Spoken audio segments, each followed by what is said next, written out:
Hello, everybody. Live. Larry and Ryan are in the car on their way back from Santa Clara after a 49er victory, 22-16. But it's kind of dark there, guys. Can you get a little light in the car? There's the band. Fire up the band. The band's going good. There we go. There we go. Got a little light there. Who's driving, Larry? No hands. No hands. Okay, so Niners obviously get a win. Warriors take the loss tonight. But we're coming on after the 49er game, driving back from Santa Clara. We were just talking about it. It was a good win because every win in the NFL is a good win. It was a very good win because I covered my Niners teaser to the under. So I had Niners at a pick 'em and under 52, and luckily that came in. But I was debating, do I tease the Chargers and get 14 points? And, man, I was regretting that most of the night. But I also kind of think that, there's a couple things to remember. One, Elijah Mitchell doesn't fumble. And so that's a real strength for the 49ers to have a back who's fresh, talented, and doesn't fumble. Fresh in, fresh out. Yeah, fresh in and fresh out.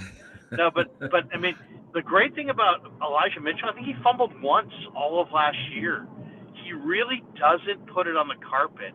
So that's a reassuring thing to know that you've got this young running back who's fresh but also isn't going to turn it over. And then, it was great to see him get the runs. The 49ers, I felt like, they're going up against a team that is a disaster against the run, that just lost a key cog up front, and was it Austin Johnson last week who went out with a knee injury? And at halftime, the 49ers had barely run the ball and were getting like 3 yards a carry. So they really didn't commit to the run in the first half like I thought they should.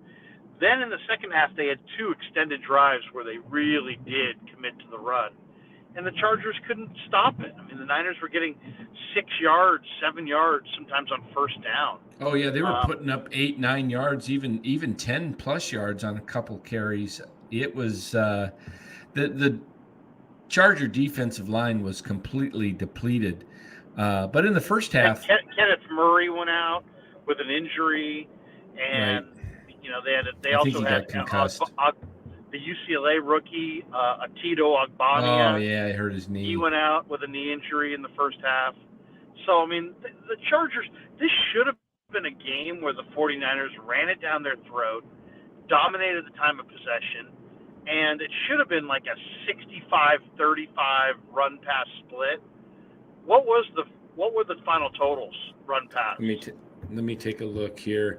One of the things that was bothering me as I watched the game, I kept thinking, why aren't the Niners going to a hurry-up offense and forcing the Chargers out of, the defensive switches that they wanted to do in passing situations? They never. Do they even have a hurry-up? I kept thinking to myself, in Atlanta that they weren't hurrying.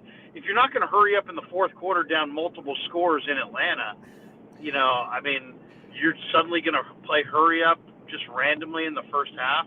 It just shocks me. I agree with this assessment, but the one thing with the 49ers, or one thing for all teams, when you play fast, you always risk making mistakes, penalties, and falling behind. Well, they just, to me, it seems like they can get in a better rhythm when they're dictating the pace of the game a little bit more. When you look at a team that is super athletic and can run, like in basketball, those teams like the Warriors just go up and down the court. That's their put pressure on the defense. The 49ers have stars at every position on offense. It's like, it's like a loaded chamber. They are just everywhere you look. They've got playmakers. Why aren't they just running the ball down the throat, hurrying it up. When you got that many playmakers, to me, you should have more possessions. You should want to score as much as possible. It's funny you should say that, because I was looking at pace before the game. The Chargers, they're constantly running plays. They're getting them in. They play fast. The 49ers play, I think, the second or third most deliberate pace of any team in pro football. The Niners are a great underplay week after week because they run such a slow pace. And then if they do have a lead in the second half, they even play slower. Yeah. Like I could take a team like Kansas City. Kansas City plays very fast in the first half, very slow in the second half. Why? Because they usually have a lead in the second half. Up on them. The 49ers play slower and slower. Yeah. 41 rushing attempts tonight for 157 yards and 28 passing attempts for 240. Okay, so they were 65-40, 65-30, 65-35 run pass, basically. Pretty much. I mean, that was a lot in the second half. I mean, they piled it up. But see, one of the things that they were having to go to the pass in the first half, the Chargers, when they stopped them a few times on the run, the Chargers were putting a six-man line. They were just totally, because they couldn't stop them if they went with their normal four-man front. 49ers were just running right through them. So they went to 6, and that's when the Niners started passing. Niners should have had that one touchdown. The ball went right through the wickets of Ayuk. I don't even know if he touched the ball. It went right through him. Yeah, I mean, Ayuk definitely. I mean, he had the fumble that gave 3 points and really strained the defense, and gave up 3 points on the field goal when he fumbled it, and then also dropping the touchdown. So yeah, that was great. But you know what is great is the fact that Jimmy went back to him on a freaking sick throw to the sideline. Oh yeah, and just put it right there after Ayuk had made some mistakes, and Ayuk just came up huge. So right. I'll give Jimmy credit too. I mean, we've all been critical of Jimmy, and justifiably so from time to time. But man, you can't say that Jimmy Garoppolo doesn't have any guts. But because that sideline pass that Rye's referring to came on, I believe, the second to last drive. It was third and 8 or third and 10 or something like that. Third and 8. And the 49ers didn't wind up scoring on the drive. But, man, he had Ayuk one-on-one to the sideline. And, man, Ayuk, and I was on the binoculars, so I was watching it pretty closely. Ayuk and the DB were jockeying for position. And Ayuk at the last second got a little bit in front of the guy, shaded the corner out of the picture, and made this catch. But, man, that was the ultimate no guts, no glory kind of a throw from Garoppolo, man. He just stuck that in there, and that easily not only could have been an incompletion, could have been an interception, very easily could have been a pick six. There was nothing but green grass in front of that defensive back. How about what Sammy Womack told us in the locker room after the game? He said they do that all the time in practice. Like, he throws it into tight coverage, and VA just freaking big, strong mitts and just makes those catches. So I think they have a rhythm. Yeah, no, and that's, there's something to be said for letting it rip. If you're that was the kind of throw, not to use this as an opportunity to bag on Alex Smith, but I mean, that was the kind of throw that Alex Smith just never grew comfortable making with the 49ers. He didn't want to put that 50-50 ball out there and let it take a chance on his receivers to go get it. Jimmy will do that.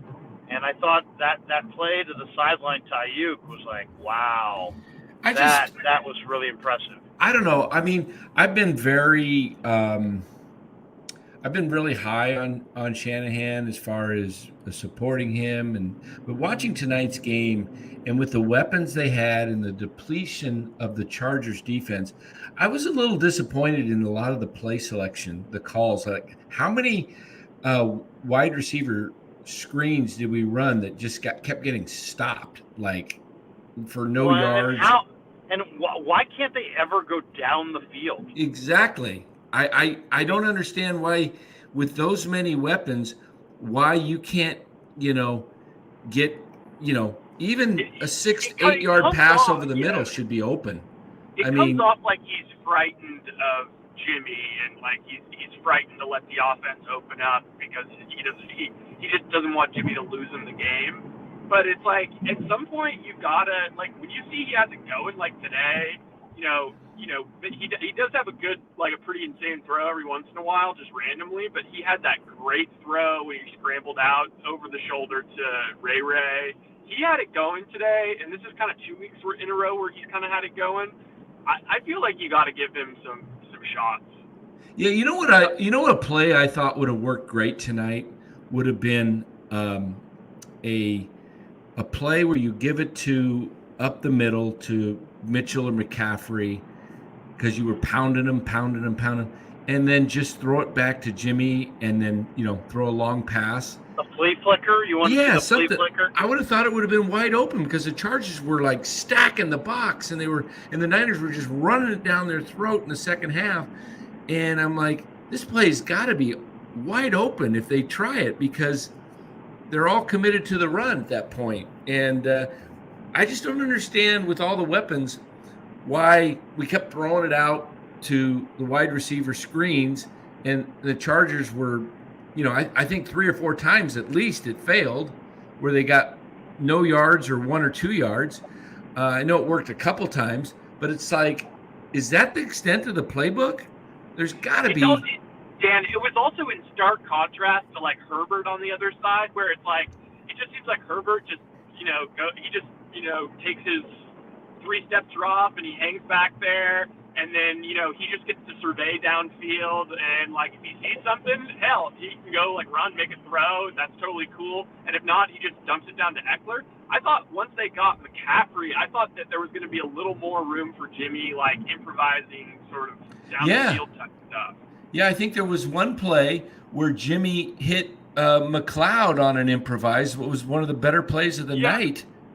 And he McLeod did it to McCaffrey last week too. So yeah, I feel like he's earned a little, and to Kittle in the back of the end zone. That play to stretch he's had in a while. The play to McLeod. McLeod was kind of a safety valve, and he was just sitting there in the flat, waiting to see if Jimmy was going to dump it off. And then McLeod read that Jimmy was in trouble and kind of scrambled, and he saw that there was nobody behind him, and he just took off on the linebacker, and Jimmy just hit him perfect stride on the run.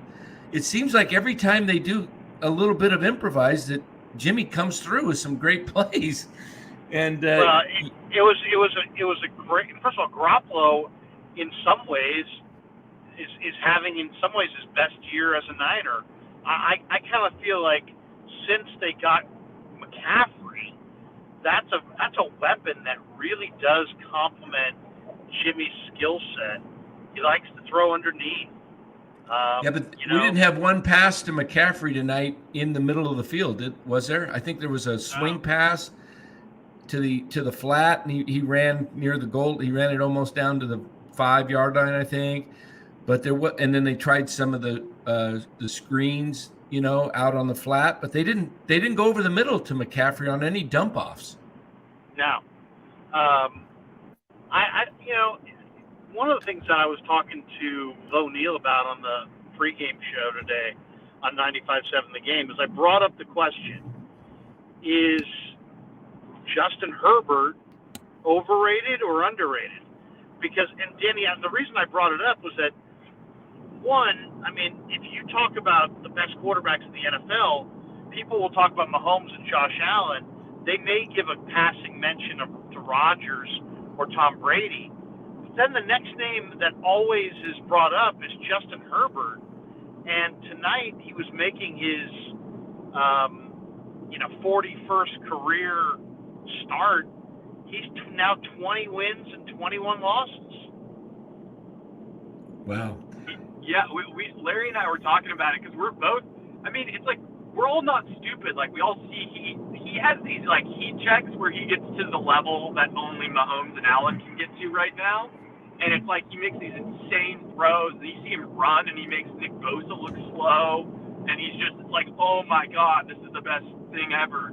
And then it's like, but then there is just kind of this inconsistency on some of the small plays, and he can go cold.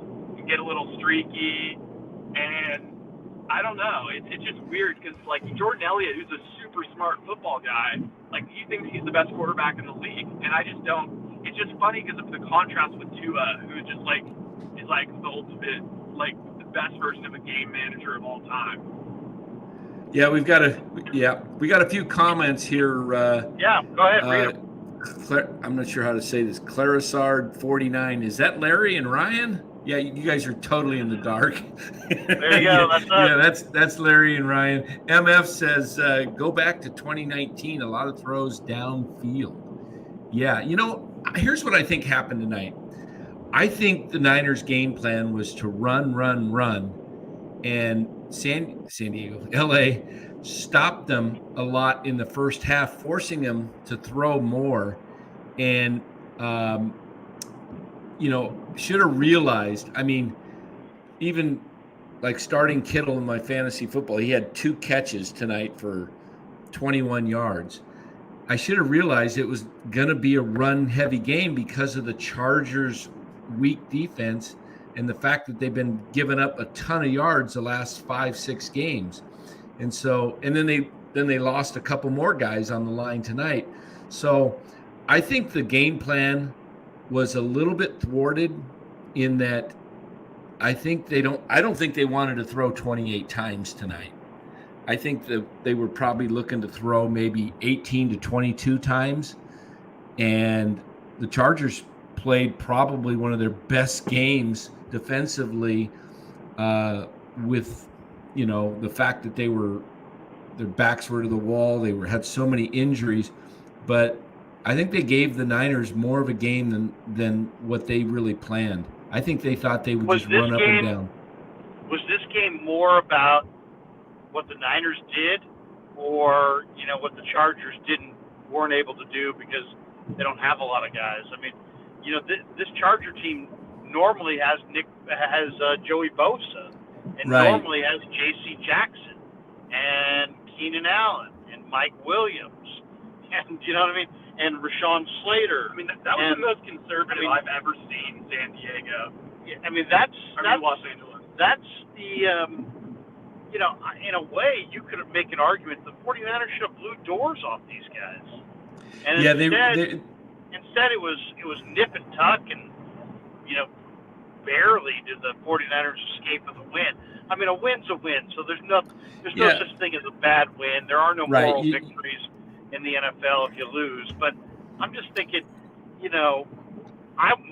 my feeling after this game was more relief than anything else. I didn't think I'll say this too. The one thing that we've got to get used to is that when the Niners have Elijah Mitchell, they're going to run it.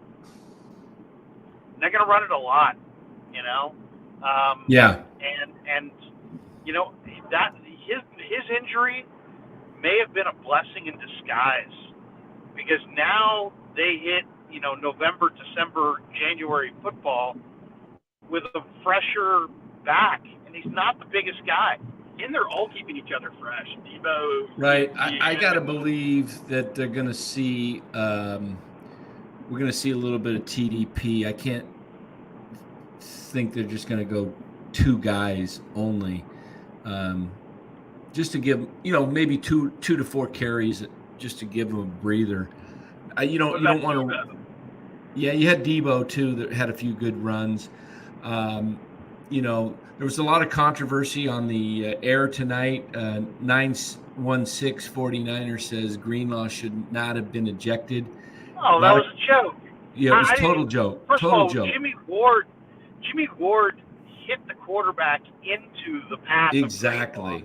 Exactly. He was going in with his shoulder, and then all of a sudden it changed the trajectory of where Herbert was going, and just the penalty was fine for the head to head, but to say that it was a flagrant to throw him out of the game, absolutely ridiculous. Yeah, Um, that was ridiculous. And yeah, not only that, it happened so fast. It was like, and he's gone. What? yeah, yeah. It was very. I don't have I've been watching football all year. I don't know that I've seen anybody ejected all year. They No, that said was on like air with there was about the Womack, eighth time this year, eighth it's much more ejection. of a college. Yeah, the targeting in college, is kind of automatic for that, but it was a bogus call.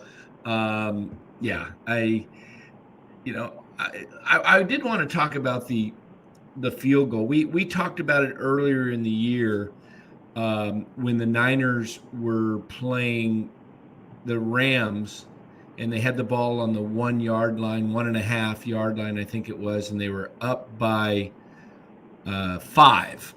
And Kyle elected to kick the field goal to go up by 8. And I know you disagreed with that at that time, Larry, and I agreed with Kyle. But tonight, up by 3 with a minute to go, with San Diego having no timeouts, I'm thinking to myself, they're not going to go down and score a touchdown. The best they can do is maybe get a field goal, but you can end this thing right now, if they just. I was just kind of surprised of the That they went especially for the field goal. yeah, and the third down call I thought was terrible. It was it was too wide of a, instead of going, Mitchell kind of took like a counter step, like he was going to cut to the right. Tripped? But he tripped. He took a counter step first. It was a slow developing play. I just thought, ram it down their throat. Yeah, I would have, I would have gone with Juszczyk with the Wildcat, with Banks, or some backup offensive lineman, there in the backfield to push. Jason Poe, or put Jason Poe back there. Well, yeah, and the that fridge was rolling. Yeah, but how about the Niners missing the PAT? Oh yeah, that changed that changed the game. That did. It changed. How about it. Dicker the kicker? How about Dicker the kicker making that first kicker? Goal I know, man. He hasn't missed. Dicker the kicker. And Carrie Underwood's like trying to do something with them. Yeah. Yeah, Larry, you missed that. Carrie Underwood's like trying to get Kicker the Dicker to come to like one of her concerts. Yeah, because he was going to her concert supposedly, and then he got called up by got the phone call for the Chargers, and so he had to leave not go to the concert. So she made some comment, a little thing on the air tonight. They had taped. And then like a possibly, I don't know. I got a little bit of a horned up vibe from the announcing crew. They're like, oh, hey, can I get in on that? I just want to go. It's just like, whoa. Yeah.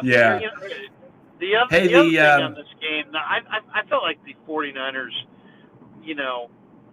should have beat this team by more. The one thing about the 49ers defensively that kind of bugs me is that they come out kind of vanilla, and they allow you to kind of establish your rhythm, and then they start dialing up the exotics, and then they start getting creative with the blitz packages.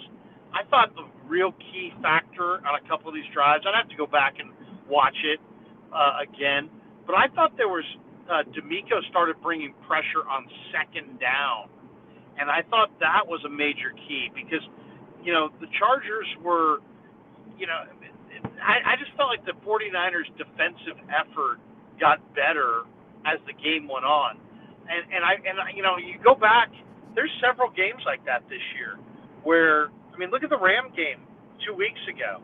The Rams are kind of doing what they want in the first half, and then the Niners held them to like 50 yards in the second half, total yards. Yeah, I think where's that coordinated defensive, snuffed out game? They can suffocate you. The Niners have a lot of talent on defense. I just feel like D'Amico is a little vanilla initially, and then once the game settles in, he starts dialing up the exotics. And I would just like to see it a little bit more in the first quarter. Yeah, maybe so. Maybe there's a strategy behind it so that he's, saving it for later so that when they think they can get into certain packages and that he puts those blitzes on. I mean, they were getting the pressure on him there in the second half. And they made some incredible, just from watching from the upper deck, there was one alignment where they had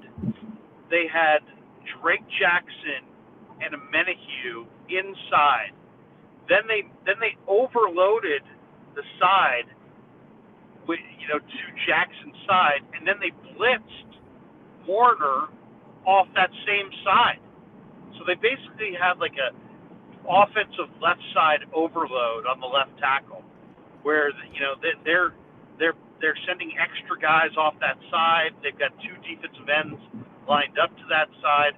I mean, they just gave Herbert a lot of different looks, which I talked about in the pregame. I wanted to see, because you're still talking about a relatively young quarterback, and you're also talking about a quarterback who's trying to shoulder the load without two or three or four of his best offensive players.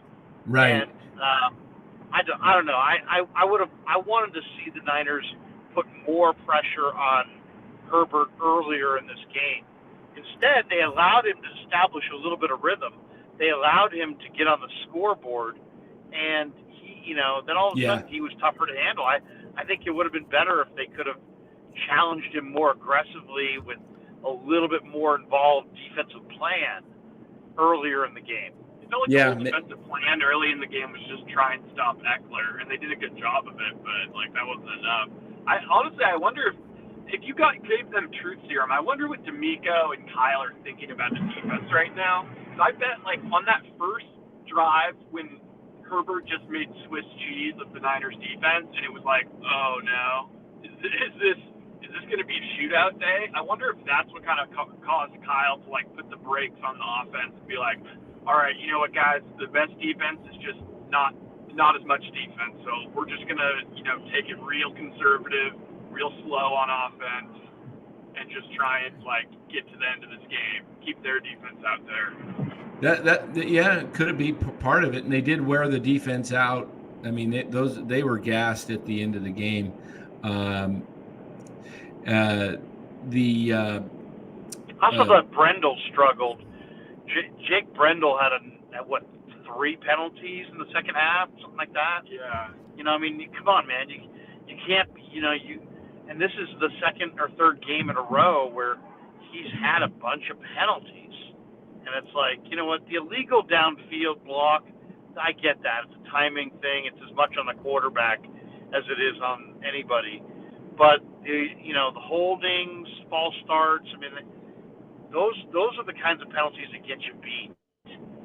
So right. That might be the single thing that I dislike the most, or that if I was to criticize Shanahan, the thing I would criticize him the most about is just the fact that his teams are, although they are disciplined, they're just so undisciplined when it comes to, just doing stupid stuff, like committing penalties and untimely turnover fumbles, and I don't know. I feel like Belichick and some of those old school coaches beat that into you.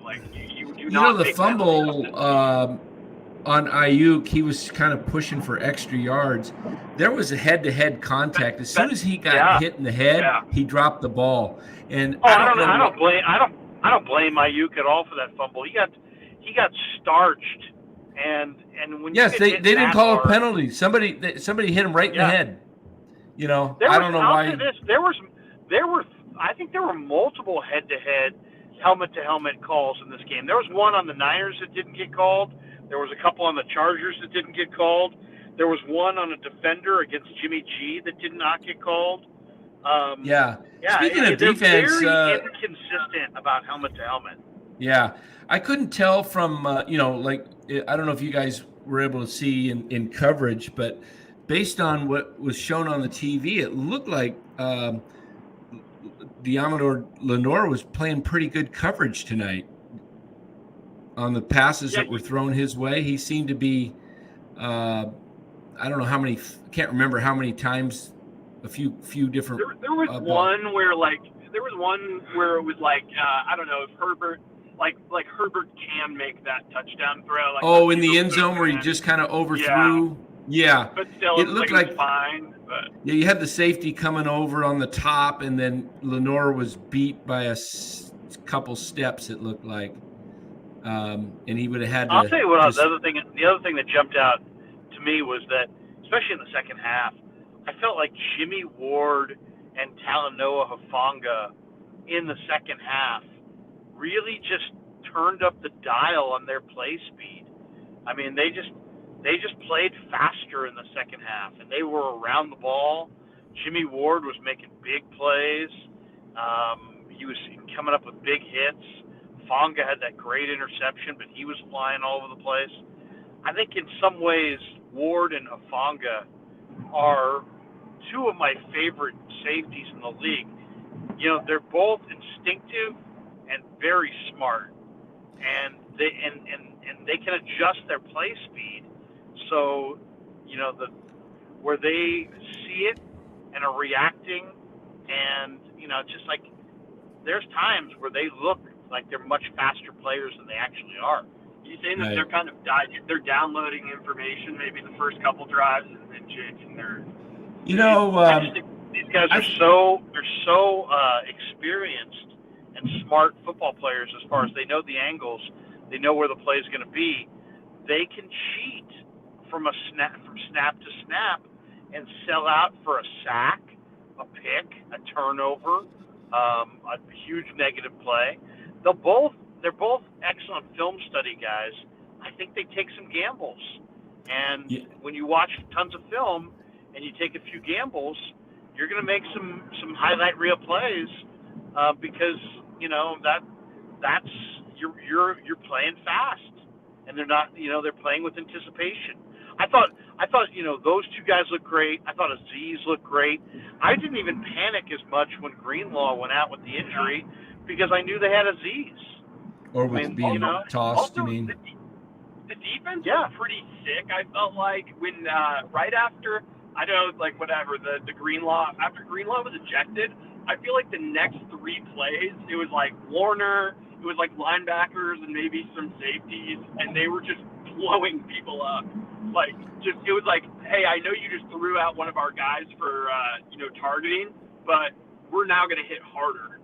Like, you know, it's interesting the way the game played out. I was, I mean, like you said, a win's a win, and you take a win in the NFL.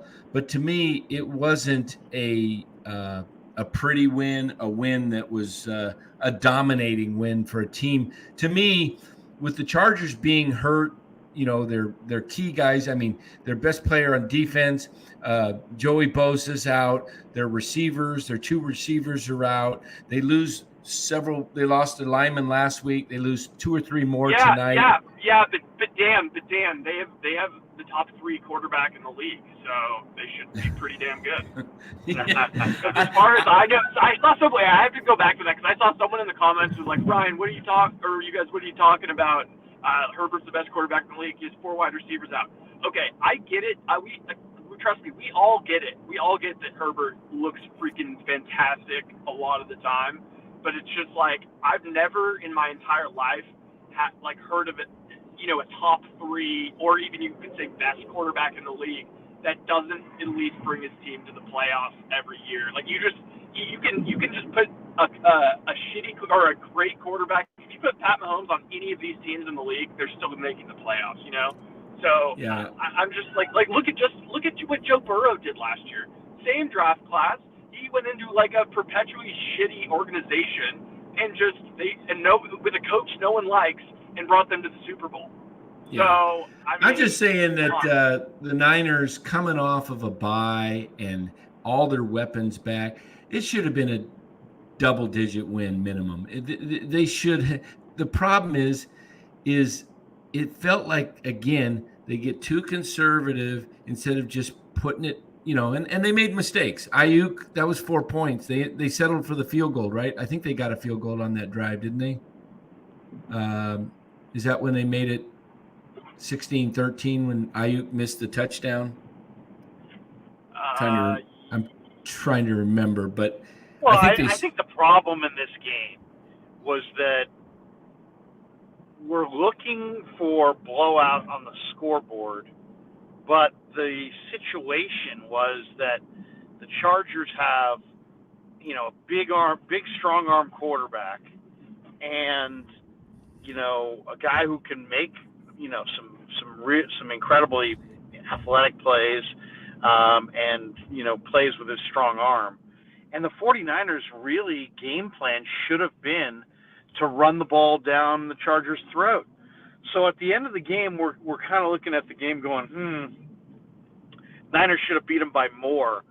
But that, I think, is just really a product of, if you play that way and you commit to the run, you're going to waste time. I mean, the Niners had that one drive. It was like 13 plays. It was like 7 minutes, and they ran it, and they were willing to commit to the run. I talked about this in the pregame with O'Neal. I said one of the keys, in my opinion, was going to be the patience Time of possession. Kyle Shanahan. No, the patience of Kyle Shanahan Uh-huh. to stay with the run. Like, you know the way Kyle is. If they Right. fall behind like they did, he wants to match you on the scoreboard. You complete a bunch of passes down the field, he wants to complete a bunch of passes down the field. But in this game, the Niners' real advantage, the Chargers have an excellent back seven. Their advantage was that the Niners' advantage was that the Chargers' D-line was banged up, and that they really couldn't stop the run. And I do think what your point carries. about the shootout, Larry, getting into a shootout is a valid point, because keeping Herbert off the field tonight, the Niners had 37 minutes possession to 23 minutes for the Chargers. So I mean, that was imperative. That was right. imperative.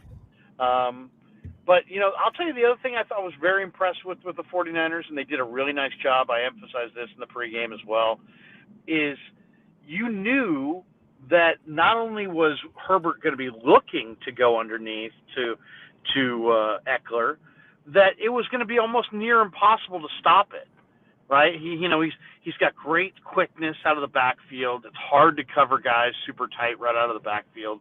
And so, yeah, he got the ball to Eckler quite a bit. But what the Niners did excellently, what was Eckler's what was his biggest play? He touched the ball quite a bit. I would say his biggest play was probably like 15 yards.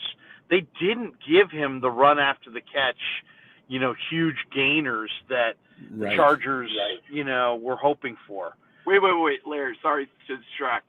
What is, before I get out, Matthew Mears. I love Matthew Mears. It's great to see him back. He said, "Hey, it's nice to be out of the Kruger Show prison.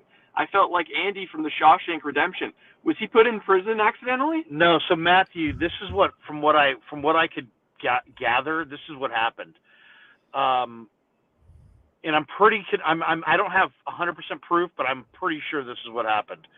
When we get in the chat bots, people who are like putting in.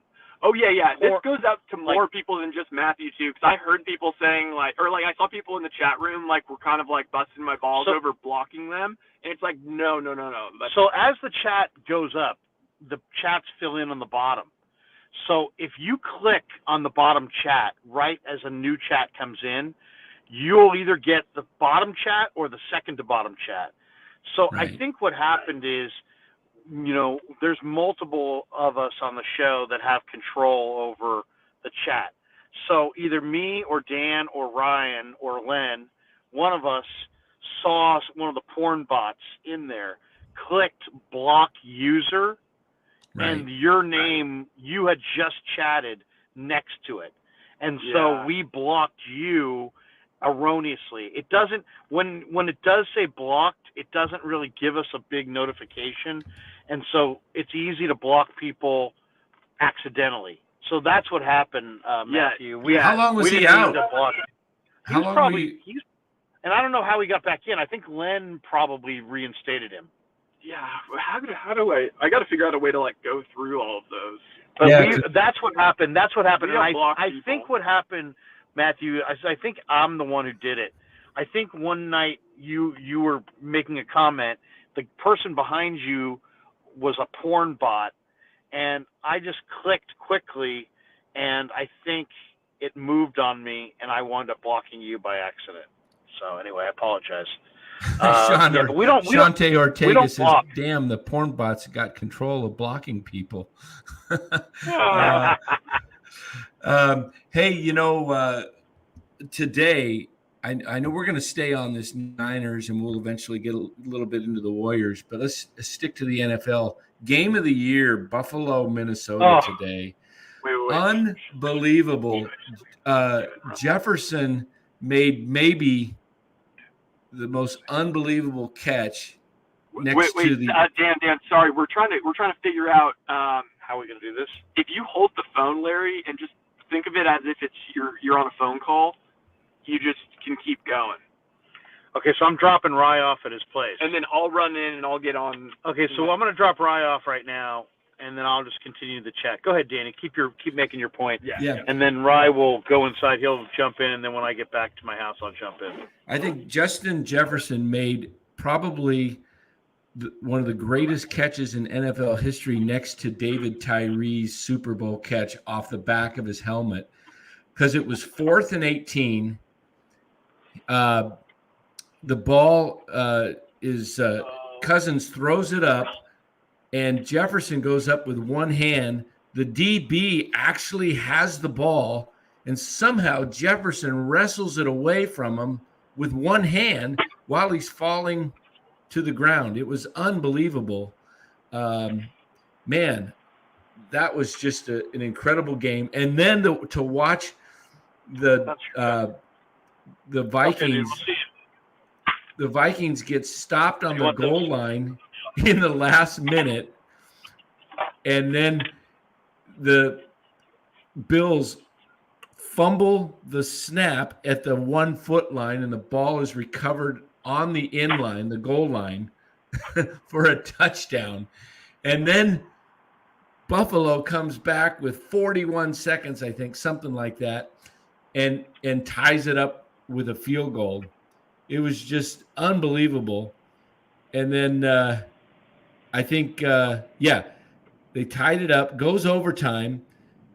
Minnesota gets the opening drive, gets the. Oh, no, it was incredible.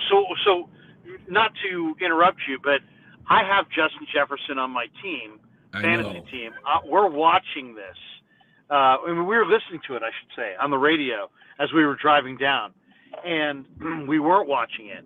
And so basically, the game had already been an amazing game before this last sequence, but the last sequence then basically you've got the Bills stuffing the Vikings on a goal line stand, and then Buffalo getting the ball back but on their own 1 yard line, and then fumbling, and then having the Vikings recover the fumble in the end zone for a touchdown.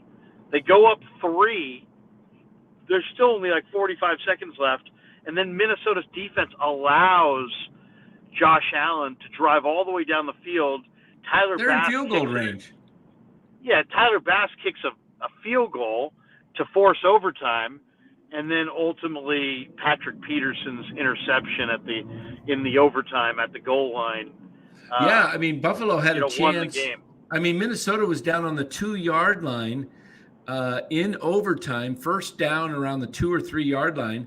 They lose a couple yards on the first play. Then there's a sack, and they're going backwards, and they finally kick the field goal to go up 33-30. And then, like you said, Allen drives them all the way into scoring position and throws and it was a ridiculous pick. I don't even know what he was thinking. He threw it right into Peterson's hands. The receiver was behind the DBs in the end zone, and he tried to throw a strike. Saw the pick. Oh, it was ridiculous. It was just like, what is he looking at? He had no shot. Zero. It was like if Jimmy would have thrown that, we would have all just been like, he would have been, we would have had him run out of town again. It was, Josh Allen has thrown 3 or 4 picks in the last 2 games in the red zone. He's basically cost them the last couple games.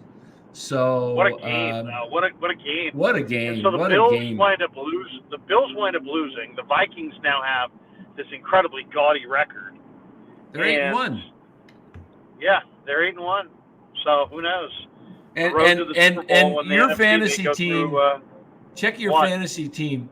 You got Calba. 90 points today. You beat Calba, and Justin Jefferson scored exactly 1/3 of your whole team's points.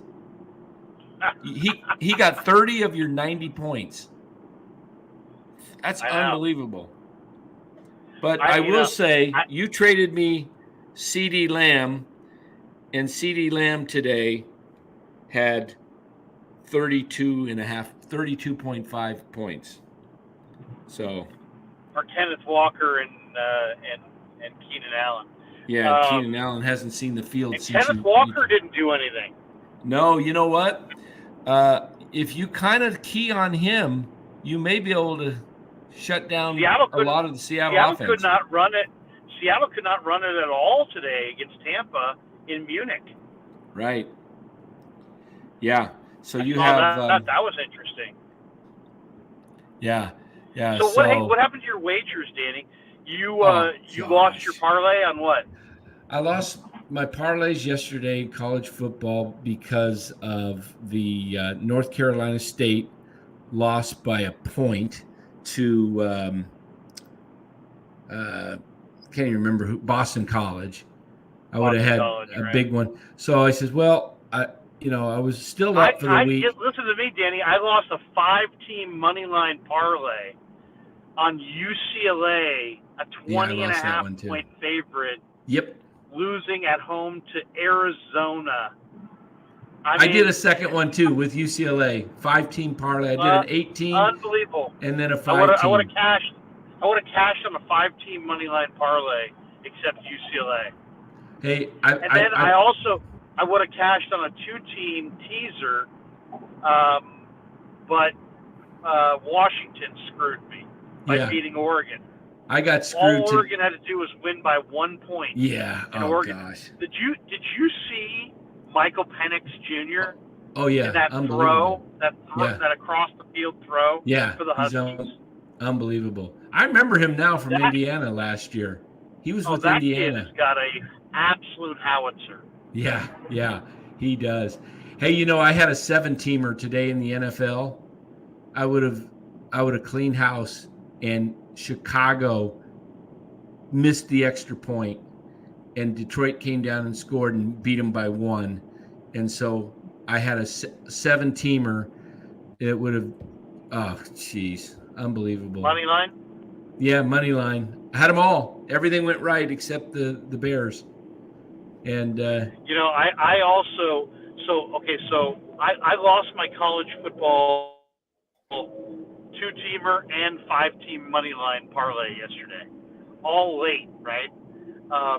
So I'm down for the day. So I'm like, I looked at the slate of NFL games and I'm like, I don't like any of these games for the most part. I really don't. I liked the Niners to beat the Chargers a little bit, but didn't feel great about it. And I liked the Monday night game a little bit, but obviously that wasn't there.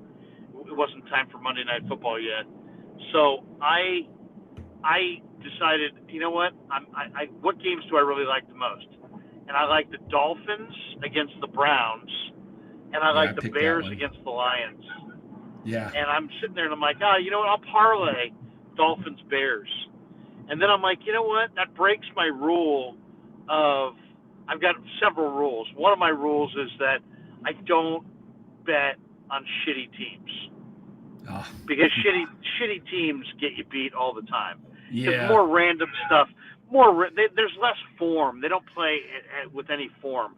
So right. I wind up usually betting the better teams in both college and pro football. So I'll bet the Chiefs a lot. Hey, speaking of or I'll bet teams that I feel like I've got confidence in. But normally a dog meat bowl, like, Yeah. Bears Lions, I'm staying away from that. But I Yeah. liked the Bears. Do like the Bears at home, and Yeah. I hate the Bears on the road. So I'm Right. thinking, okay, do I go? So I go Bears at home. I'll go Bears Dolphins. So then I'm sitting there and I'm like, you know what? Screw this. I'm gonna chase. I'm gonna lose again. So I decide don't go Bears Dolphins. Um, so I'm early in the morning window. I'm watching this, going, God dang it!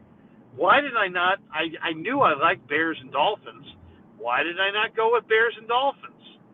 And then we get in the car and drive down to the game, and the Lions came back. Oh, So it was I was brutal, man. very thankful. I was very Yeah. thankful that I stayed away, because I had that a would have big been one. a crusher to lose I had on a big Bears. one too. It would have been my biggest winner, 7-teamer, and I was just like, it's not good. So we're talking a little bit about the different things with betting. Also, some comments. I see some comments about Justin Fields. Carlo P Justin says Dan Fields had a has great day running the yeah football. yeah. Carlo P says Dan has a league winner in Justin Fields, because I picked him up a few weeks ago, and I actually Yeah, didn't but you know start what? him last. Here's the thing about that. Ryan and I were talking about that. You had Kyler, you picked up Fields. Fields, but all I'll say is that while Fields is electric, and he's helping you win games right now, there's gonna be a game where he doesn't run and he only throws for 68 yards or something, and you're going to wind up in a play. It's going to be difficult for you to run the table in the playoffs with Fields as your fantasy quarterback, don't you Yeah, we'll think? have to. Because Yeah, maybe Fields so. I just like he's to get bound in. to have one game where he doesn't run, and if you can take away his run, you can take away Fields' points. So I don't know. Yeah, I think it's going to be hard for them to figure him out though this year. He looks like he's playing with confidence, and with his running ability is incredible. He's like wow. The touchdown he scored to put him up by, I think when they got their last touchdown, he was sacked in the backfield. He escaped. Well, did he run for more yards than he threw for? I'm sure he did. He had a I huge touchdown run, like a 6. Let me see what he did. Let's see. Fields stats. Passing yards, he was wait a minute. That's not the wrong game. That's the wrong game here. I'm looking at he ran for a bunch of yards, but I'm just saying. All I'm saying is he'll have a hard time replicating, the big totals. Okay, he threw for 167 yards with 2 TDs and a pick, and then he ran for 147. The long was a 67 yarder. Speaking of a long run today, all you people who didn't want Jonathan Taylor, it's going to cost you now. He had a big day. He's back. Jonathan Taylor. Jonathan Taylor had he got over. I think he got me 22 points. He had a big long touchdown run of 66 yards. He had 147 yards on the ground today, plus a touchdown. So, yeah. So, and the thing I love about Taylor is he plays 100% of the downs. He doesn't split time like like I've got Montgomery, and who's ever got, you got Montgomery and what is the other guy, Herbert or with the Justin Bears? Herbert. No. Or Khalil Herbert. Yeah, they split time. And even the Niners, with McCaffrey and Mitchell down on the goal line, it's like, hey, if you got McCaffrey, you're screaming, put him in. And by the way, I'm looking here in the chat. MF says Kodai Senga. Oh yeah, he was at the met at the Giants there at Oracle. They had a big. Anonymous says he called Senga a month ago. And I have a feeling that anonymous means by that he called Senga to sign with the Giants. I don't think he put a phone call into Senga. Yeah, I think so. Yeah, we'll see if it happens. I called Senga last month myself. He's doing well. Oh, there's Rod. All right, so this is what I'll do. This I just got home. Ryan just jumped in. I'll dial in. I'll see you guys in a few. All right. Nice. Larry's got to dial himself in. All right. I gotta get me some water now that you're on. Oh, yeah. I'll tell you what. I've got a pretty dry mouth myself. I'll be right back. Yeah, I'll entertain the people.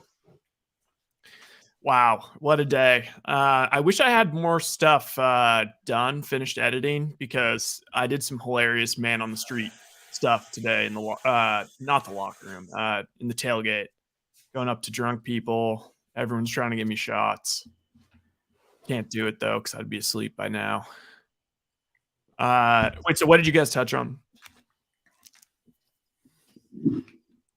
So what did you guys touch on? We were just talking a little bit about the Vikings game, and a little bit about fantasy. We're talking about Fields. Somebody said, I got Fields now, pretty good to have. Oh yeah, but it reminds me of Kaepernick or something. I'm not sure. Yeah, I mean, he's not a great throwing quarterback, but he is got some. He's got just some freak athleticism. I mean, it seems, I don't know. You know what's an interesting thing? I think if the Niners drafted Justin Fields, I don't think he ever becomes anything like this, because at least not with the Niners, because Kyle's too stubborn about you can run a form of variation of Kyle's offense, but you can't just completely abandon it to be like a 6-back attack where you're just running the single wing and throwing deep. What are we hearing here? Kinlaw is out for the year? I don't think so. Is he? I mean, I heard Kinlaw may play in a couple weeks. I mean, yeah, that's what's been put out there. I don't know if that, but at the same time, it's kind of like Jimmy Ward. Like, you kind of gotta just think and act as if he's not coming back. And then if he comes back, it's great. Yeah. The Kings for real. I don't know. I mean, there's something. It's just the league is so talented right now. They may be an 11 seed or something and actually be a good team that probably would have been like a 5 seed like 6 years ago. Yeah, the league's getting better and better. Boy, what's his name? Is it Murray? Is that the draft, their number 1 draft pick, the Kings? Keegan Murray. Yeah, he hit some nice threes tonight. The Warriors just I was trying to watch it and watch the Niners game at the same time, with both watching the Warriors on my phone. Yes, keep going.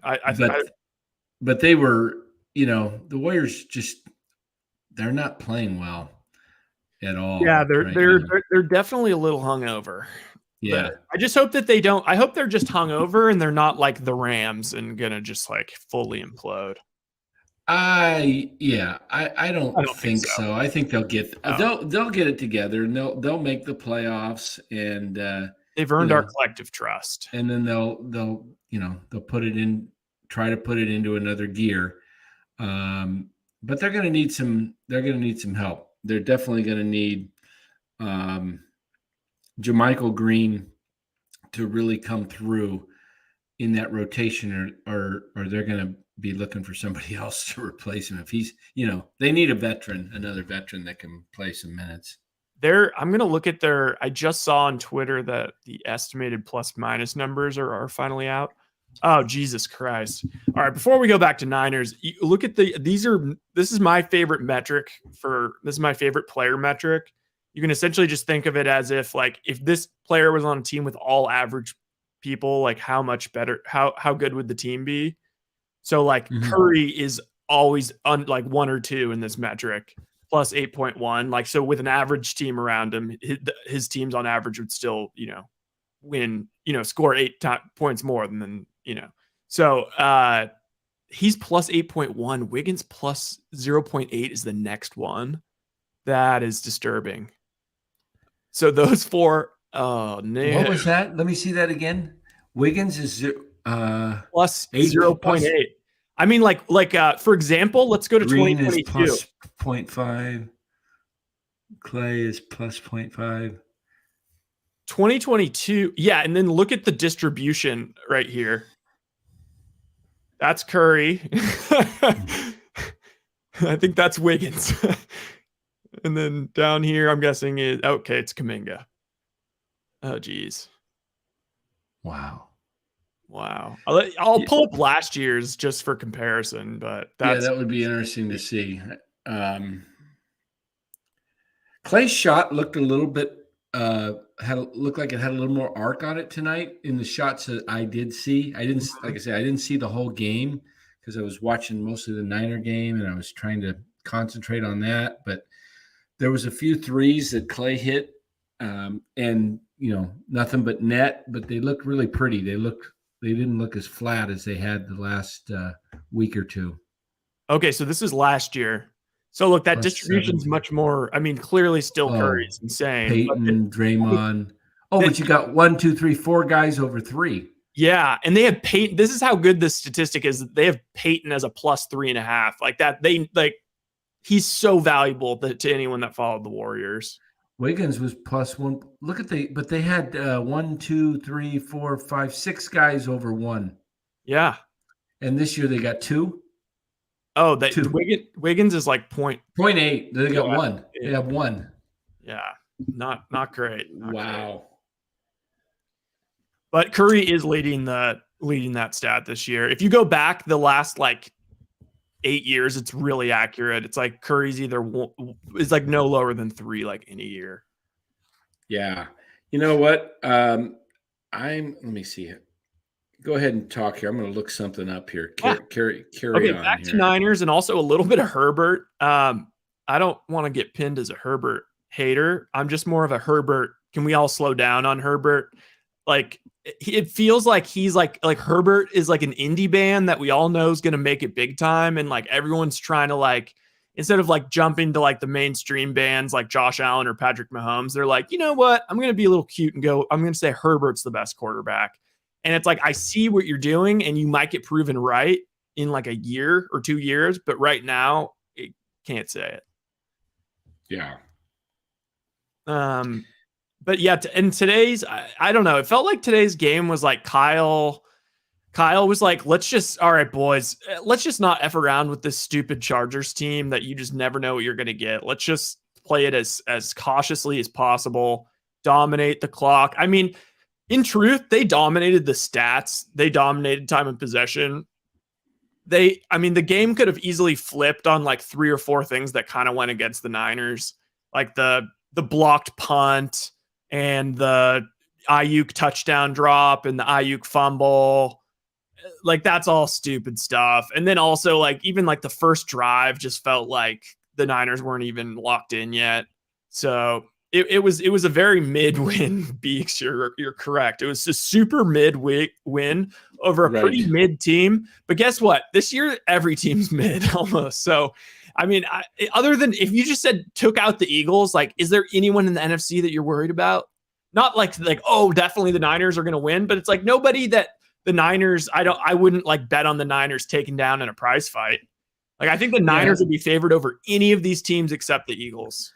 Well, this is why it's very important the Niners to win the division, because you want the home games if you end up facing, we know that Minnesota's going to win their division, right?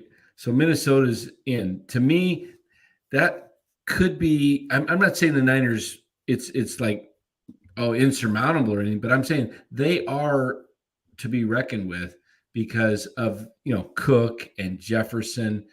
They've got those 2 guys, unbelievable playmakers. And I still can, we just got to say it again. Justin Jefferson was the number 2 receiver on that LSU team behind Jamar Chase. That is the most insane. As we get further and further away and like Burrow makes a Super Bowl, like that might be the best college football team I've ever seen. Like they made like that Clemson team with Trevor Lawrence. Like they just trounced him. Yeah, like you're 2 classes below us. And didn't they have a third receiver too that was they really had good? Etienne. Did they have Clyde Edwards-Helaire maybe? Still, I mean, Edwards-Helaire is a good productive back for the top offense in the league. So, Jefferson is crazy. I mean, I don't know about the Vikings. I guess the thing that scares you is the thing that doesn't get you excited. It's like they don't really have any flaws, but they also don't have any huge strengths. You know, I've got Dalvin Cook in like all of my fantasy leagues. Like, he's pretty good. He's like, he's like going to be like RB14 on the year, but he's going to be pretty consistent, but also he hasn't been like phenomenal. Cousins had a very kind of gross Cousins game today. He ended up winning, but I mean, 2 picks, 2 bad picks. Yeah, I mean, 2 bad picks. One he just turned and threw right to the defensive back. And then just like not coming through on these goal line situations, and then just not getting the QB sneak. Yeah, did you see his sneak? He couldn't even get it in. I mean, it was like from the 1 foot line. I mean, he tried to go to like the side off tackle instead of just going between the center and guard. I'm sorry, but I just do not want Kirk Cousins. Even though he's a quote unquote better quarterback than Jimmy G, I just don't want that. He just seems like kind of a weird nerd. And I just don't think that the guy, as much as like everyone was rallying around him when he was wearing that chain, I just don't think he's like a leader of men, and he's not to be trusted. He's so meticulous with his schedule that anything that interrupts it, such as a nighttime game, will just completely throw him off. Right. Chargers defense. The passing defense was not a joke, and in the first half, the run defense was doing well. Yeah, because they were putting 6 right up on the line. Yeah, they were forcing the Niners to throw, and I mean, anytime you got Derwin James back there, and I mean he's a headhunter. He's out there all over the place. Also, how about just league wide? There's some kind of crazy shakeups. If you check the standings now, the Miami Dolphins are now in first place in the AFC East. I actually have them. I have a 4-1 Dolphins to win the AFC East ticket. Oh, that's right. You did take that early on. But but the Jets next week can win and go into first. If the Jets win next week, let me see, week 11, the Jets play. Zach Wilson is not good enough to like the Patriots. Wow. Jets play the Patriots, and looking at the 49ers schedule, it seems to me the toughest. Gabe says, where the hell is Larry? I'll tell you what, it sucks having to get home from the stadium. I'm going to say, especially for me, because I have like all of my soundboard and computer and wires and cameras and all this different stuff. And I have to like unpack it and like rehook everything up in a semi-organized fashion, or else like my dad would get pissed at me. So yeah, that always sucks. But I don't know. Lair might be like, taking a nice dump, scrolling Twitter, maybe having a little dinner. Hey, the next week, Chargers, Chiefs. I say whatever the line is, take the Chiefs in the points. I mean, take the spread. The Chiefs are going to bury the Chargers next week, I believe. I don't think so. I do. I'll book it right now. I'll bet whatever the line is, I'll bet against you. Because I think that for whatever reason, the Chargers are it's like one of those weird things you can't explain that you always think is stupid, like where the Niners always beat the Rams. Yeah. Those things that happen, that for whatever reason, the Chargers always either beat or play the Chiefs very close. They do, but they seem like they're shot. I mean, tonight they put everything on the line to try, and I don't know. I felt like they were playing a little weirdly conservative. Like the Chargers are the team that like goes for it on their own 20, and then they have no depth though. They have no weapons. I mean, you look at their receivers. I mean, and then their defensive is just like eviscerated. I mean, guys are just complete. I don't know how they recover in time to have next Okay, week. wait. Here's I've got a good embrace debate topic. All right, I'm calling it right now. McVay retires at the end of this year. I don't know if that means. I think Stafford's going to come back, but McVay I think is going to just leave, take like some massive $300 million deal from Amazon Prime and be like the new Gruden. Just always have that Super Bowl, and then he can like wait in the weeds for like the best job ever to open up, and he's always going to be in rumors.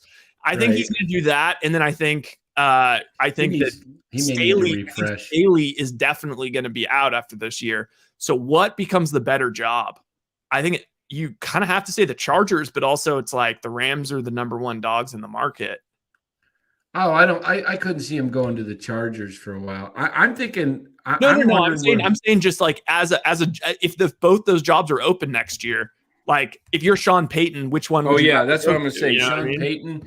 Sean Payton may take an LA job, but to me, wow, yeah.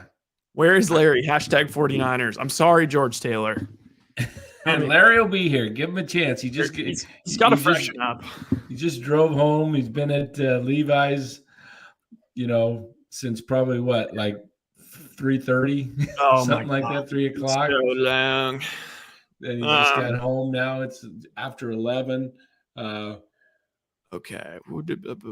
So, I do not have a post. Although I almost threw in a pizza.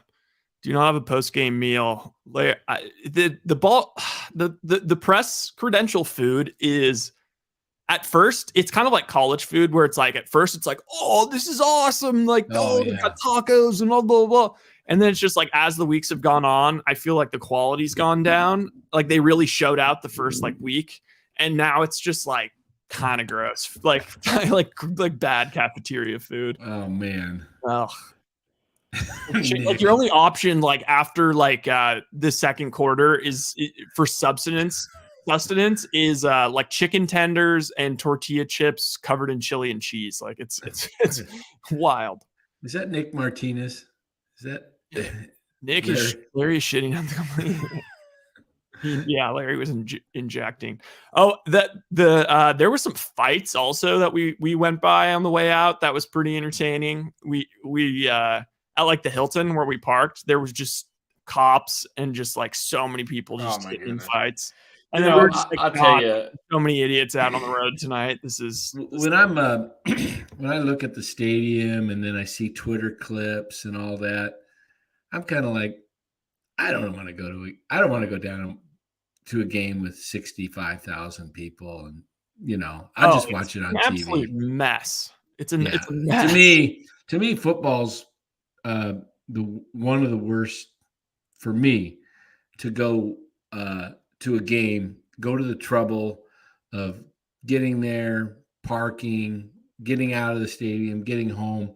Damn, they change the way they do parking every single week. They just change it.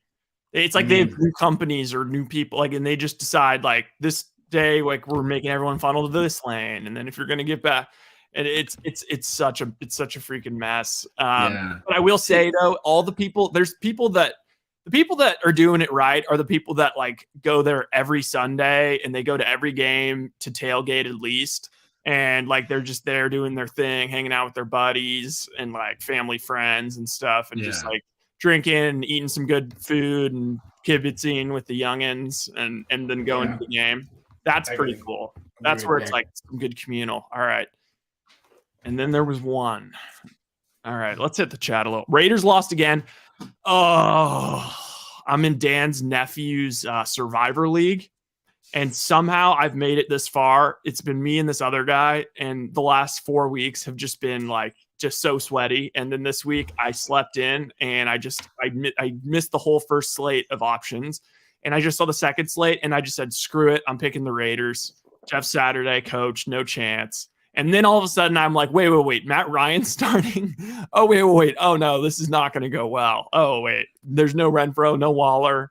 Taylor's playing 100% of the snaps. So you forgot to pick your pick and then you pick the Raiders? Stupid. I boxed myself in though, because you like at this point in the season, like a lot of these teams I've already picked. And because I missed the early slate of games, there was just nothing but coin flips. I was literally between that and taking the Arizona Cardinals. And I guess in hindsight, I should have taken the Cardinals. I thought the Cardinals would win today.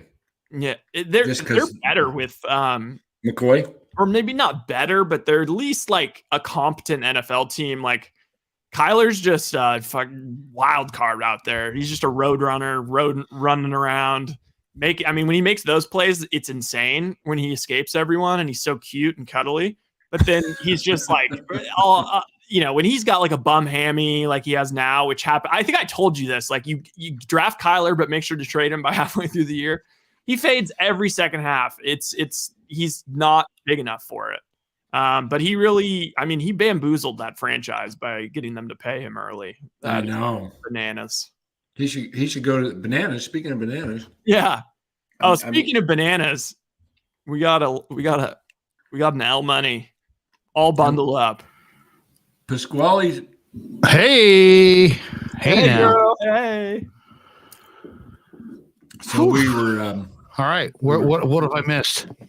Oh, yeah. The Giants signed Judge. Gabe said the Giants signed Judge and Correa while you were. While I was in the house. Larry, I told them about, like, first of all, I was telling them about the press box food that I thought it was really good at first, but now it's like, after like the second quarter, all you can get is like old chicken tenders and stale corn chips covered in chili and cheese. And it's just like brutal. And then I told him about the fight, that there were some fights going on. And then Gabe said, between the food and the fights, it sounds like you guys went to San Quentin State Pen. I was just saying. Seriously, there's people fighting. Seriously, people in their 60s fighting. I don't like going to NFL football games. To me, just because you get so much better view on TV, and you don't have to fight all the crap and the losers that are drunk and fighting and. Well, I will say this. Okay, like any good party, it starts off great. Like, the tailgaters is great. Great. Yeah. I love walking through the parking lot and talking to our peeps and talking to fans and doing shots and, hey, Krug, those I like that. And I have a lot of fun with that. But like anything else, it kind of reminds me in college when we used to go rafting down the American River. Oh yeah, I did that. I used to do that. What we would do is we would get inner tubes, like truck inner tubes, and then fill one with like a rubber bottom with some ice and throw our beer in there. And then, or if sometimes we'd strap like a backpack, like some kind of a backpack, and we just put, we would basically let our beers sit in the water as we floated down. Right. So, and we would do this and we would get in Sacramento right around Sunrise Boulevard, sometimes Coloma, but usually Sunrise Boulevard. And we would float down to Howe Avenue. Well, in May, when we would do it, we could get there in like 90 minutes. Like you'd float, take you about 90 minutes to get from Sunrise to Howe Avenue, and then we'd get out.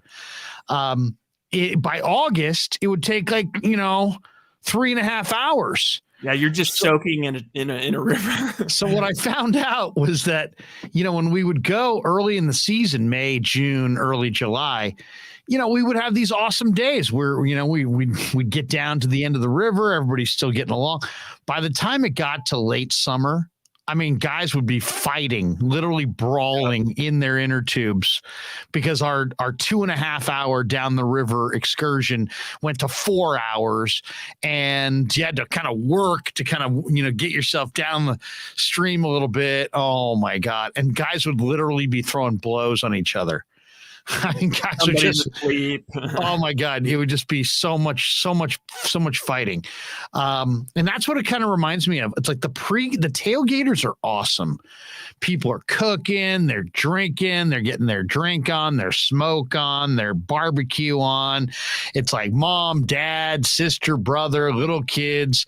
Everybody's having a good time. Your team's gonna win no matter what team it is. Even when you see people from the opposing team. You're not mad. You're like, all hey, your get bets over are going here. to cash. All your fantasy matchups. All your bets are going to cash. All is right with the world. Cats and dogs sleeping together. And then by the time you get to the post game, it's, my uncle, my 65-year-old uncle has had too many beers and now he wants to throw blows. People are talking trash to cars, like passing by. Bunch of shit. Talking a bunch of shit to cars. People are just like hanging out looking for a fight.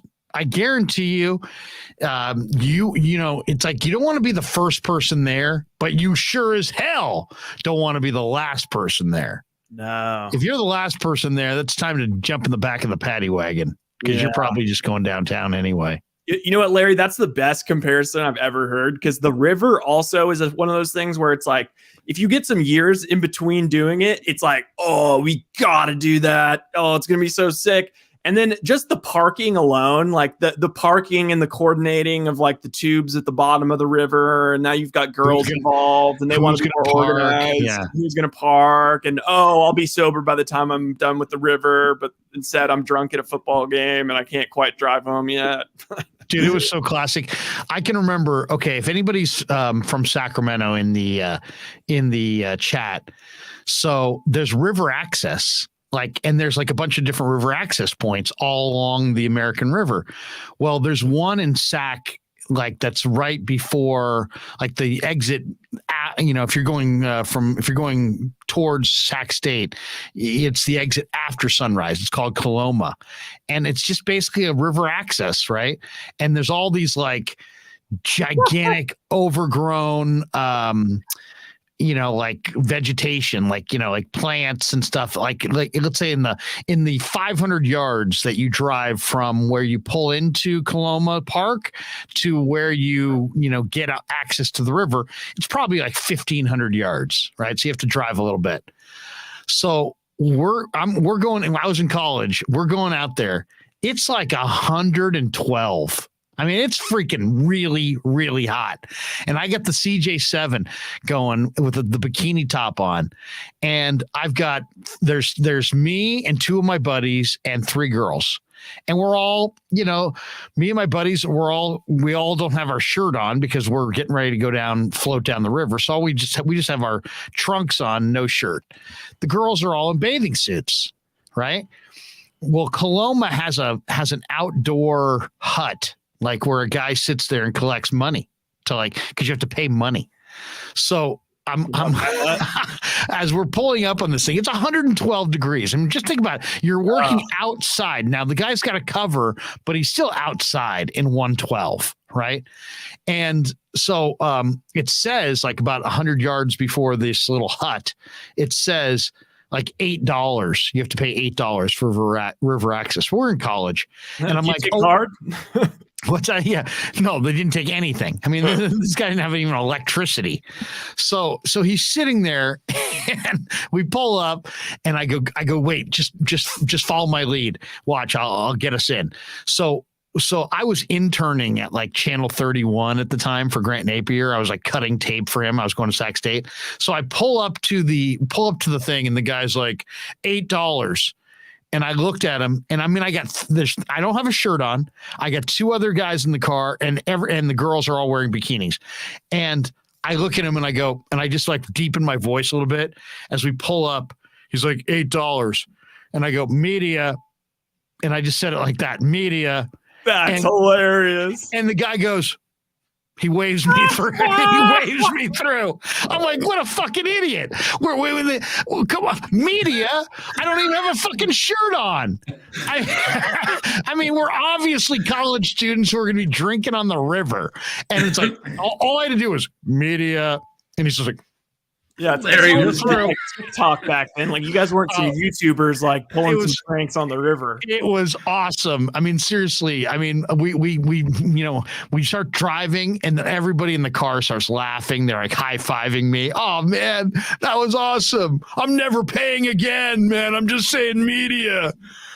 Oh man, Sac State stories. All right, G-Code Travels Vlog POV. That's a handle. Donates $4.99. He says, does CMC fit the Niners' offensive identity run game. He looked benched in the fourth quarter. Jeff Wilson, monster game today for Miami. Wilson and Mitchell, a better 1-2 punch. Well,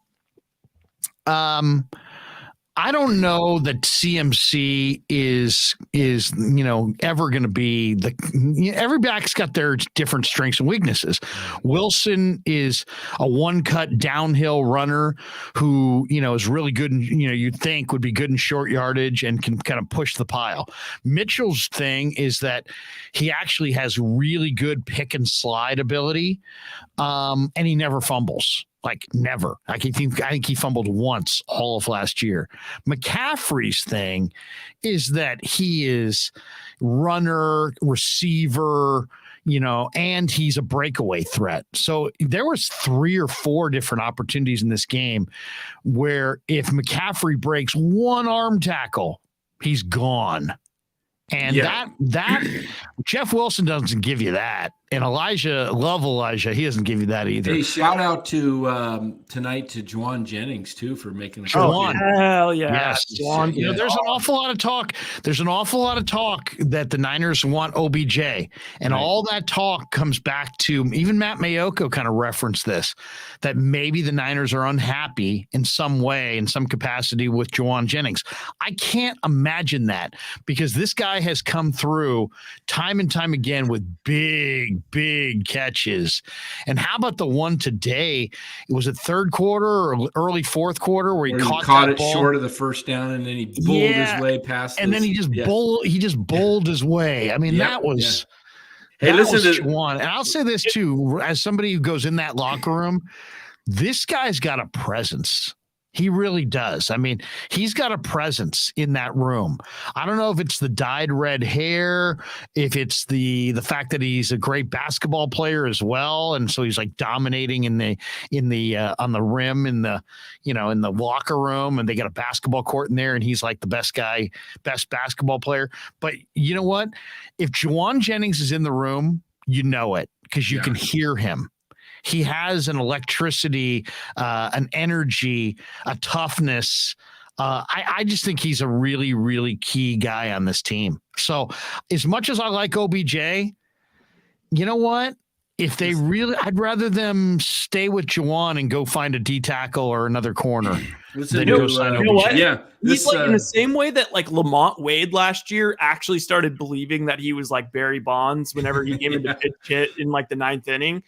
Juwan Jennings thinks he's like prime DeAndre Hopkins on every third down. Like on every third down, he's just like, I'm the best receiver in the world. Yeah. And this ball's coming to me. And Jimmy looks at him like he's prime DeAndre Hopkins. In the Tebow package. Distortion. And it was like so obvious they were going to go to him. And then he still goes to him. And it's like watching Hopkins. It's unbelievable. Yeah. Distortion Production says 3 amazing third down conversions by Jimmy and Jennings. Mr. Third Down. Listen to this stat. Jimmy Garoppolo on 3rd and 8+ tonight was 6 for 7 for 90 yards, 4 first downs, and a 118.8 passer rating. For the season, Garoppolo has converted on 45.2% of his passes on 3rd and 8+, second best to Mahomes at 46.9. That's pretty impressive. I'll say this. I saw something today from Jimmy that I thought was real growth, and I hit on it with Low Neal at 95.7 the game in the pregame. One of my keys to the game. My keys were wrap up Austin Eckler, commit to the run, right? Because the Chargers were so heinously bad against the run. But my other key was Jimmy Garoppolo, throw the ball away. He did it tonight. He did that tonight. Now, there were a couple of examples. Now, I don't know if you could tell on TV, but I could tell from watching on the binoculars. He had a couple of situations where he'll give his guys a shot on the 50-50 ball. He's proven he'll do that almost to a fault, right? But tonight there were a couple balls where the receiver was being draped by the coverage, and he threw the ball safely into the turf. Let's say maybe 10 to 15 feet or maybe 25 feet in front of the player. When very accurately safe, like not like, oh, this could maybe be caught. Like this, like good trajectory down into the turf, right. 25 feet in front of the receiver. It looked almost like an inaccurate pass, but man, this is real growth. This and then he had the one in the end zone where he threw it over like 10 feet. Yeah, above. So that was another good one where he threw it way high. Yeah. But I mean, Jimmy is one of these guys where he's in that mode of make a play, make a play, make a play, make a play. And he needs somebody to just grab him and shake him and say, you can't make every play. Mahomes can't make every play. He doesn't try. Rodgers can't make every play. He doesn't try. Tom Brady can't make every play. He doesn't try. Jimmy Garoppolo can't make every play, but he does try. And that, believe it or not, is noble, but it's also a major weakness. And if he can just cure himself of that one thing, of compartmentalize, make every play, the plays you can't make, throw it away. I didn't see this. His tonight. throw, if he could throw the three balls that he floats up for grabs that are 50-50 balls that one or two get picked every game, if he can just throw those balls away, he'll be fine. He'll be fine. And I didn't see any Anonymous said he almost had 2 picks again tonight. I didn't see that. Was I missing that? Or maybe I stepped away? Well, I mean, the one that he threw to Ayuk was definitely a 50-50 ball. And it was right on the target, though. It was right. I know, but that could have been a pick. And that could have not just been an incompletion. That could have been a pick six the other way. I know, but you gotta, he threw that ball on TV. They said on Collinsworth said he threw it before he made his break. Ayuk made the break. It was like perfectly timed pass. Are you talking about the one on the sideline? Yeah, the one on the sideline. But I don't even know if there was a break there. I mean, he was just like there. It was almost like a stop route. It was like a stop route, and then Ayuk and the defender were kind of jockeying for like almost looked like a NBA play where you get two guys jockeying for low post position. Balls that were like tipped, because of bad throws that the Chargers dropped. No, and even the one he threw, like he missed Debo on one of them, but at least he threw it where like only Debo could make a play on it, or it would be incomplete. Like on the wide receivers screen. Well, he did throw. You know how big that is for Garoppolo, guys. I mean, if Jimmy just learns to take the 3 plays that you can't make and throw those balls into the turf safely, he's going to be a dramatically better quarterback. This guy makes plays. He has a good rapport. He is with the players. He's a great leader. I don't know if you guys saw the quote, but there was a quote, from one of the offensive players, talking about, I think it was Kittle talking about Jimmy as a leader. And, they love him as a leader. It's these incredibly negative plays that he can't seem to separate himself from. And all he's got to do, it's literally not about go make more plays. You're making enough plays. Just don't make huge negative plays. Right. Brady's made a career on it. I mean, Belichick's made a career on it. Rodgers has made a career of it. These guys, you'll be watching Green Bay, you'll be watching Tampa or New England for years, and all of a sudden somebody's got a free runner at the quarterback. Well, guess what? You don't even get to hit the quarterback because Rodgers spots it and throws that ball into the turf, and so does Tom. Garoppolo doesn't. Garoppolo keeps backpedaling and then floats it off his back foot, and somebody picks it off. There was no back foot throws today. That was like insane growth. Yeah, that's great. Hey, I sent you something, Ryan. I don't know if we could play it. I think you can because it was on Twitter. There's an interview after the game with Jimmy Ward. He is just something else. You listen. We were probably standing right there. What did he say? Well, he was talking about the quarterbacks running, and he says, "I hate quarterbacks. I'm gonna blow them up." He goes, "If you're gonna run," he goes, "Next week we got Kyler Murray." He says, You want to run? I hope I can catch him because I'll nail him.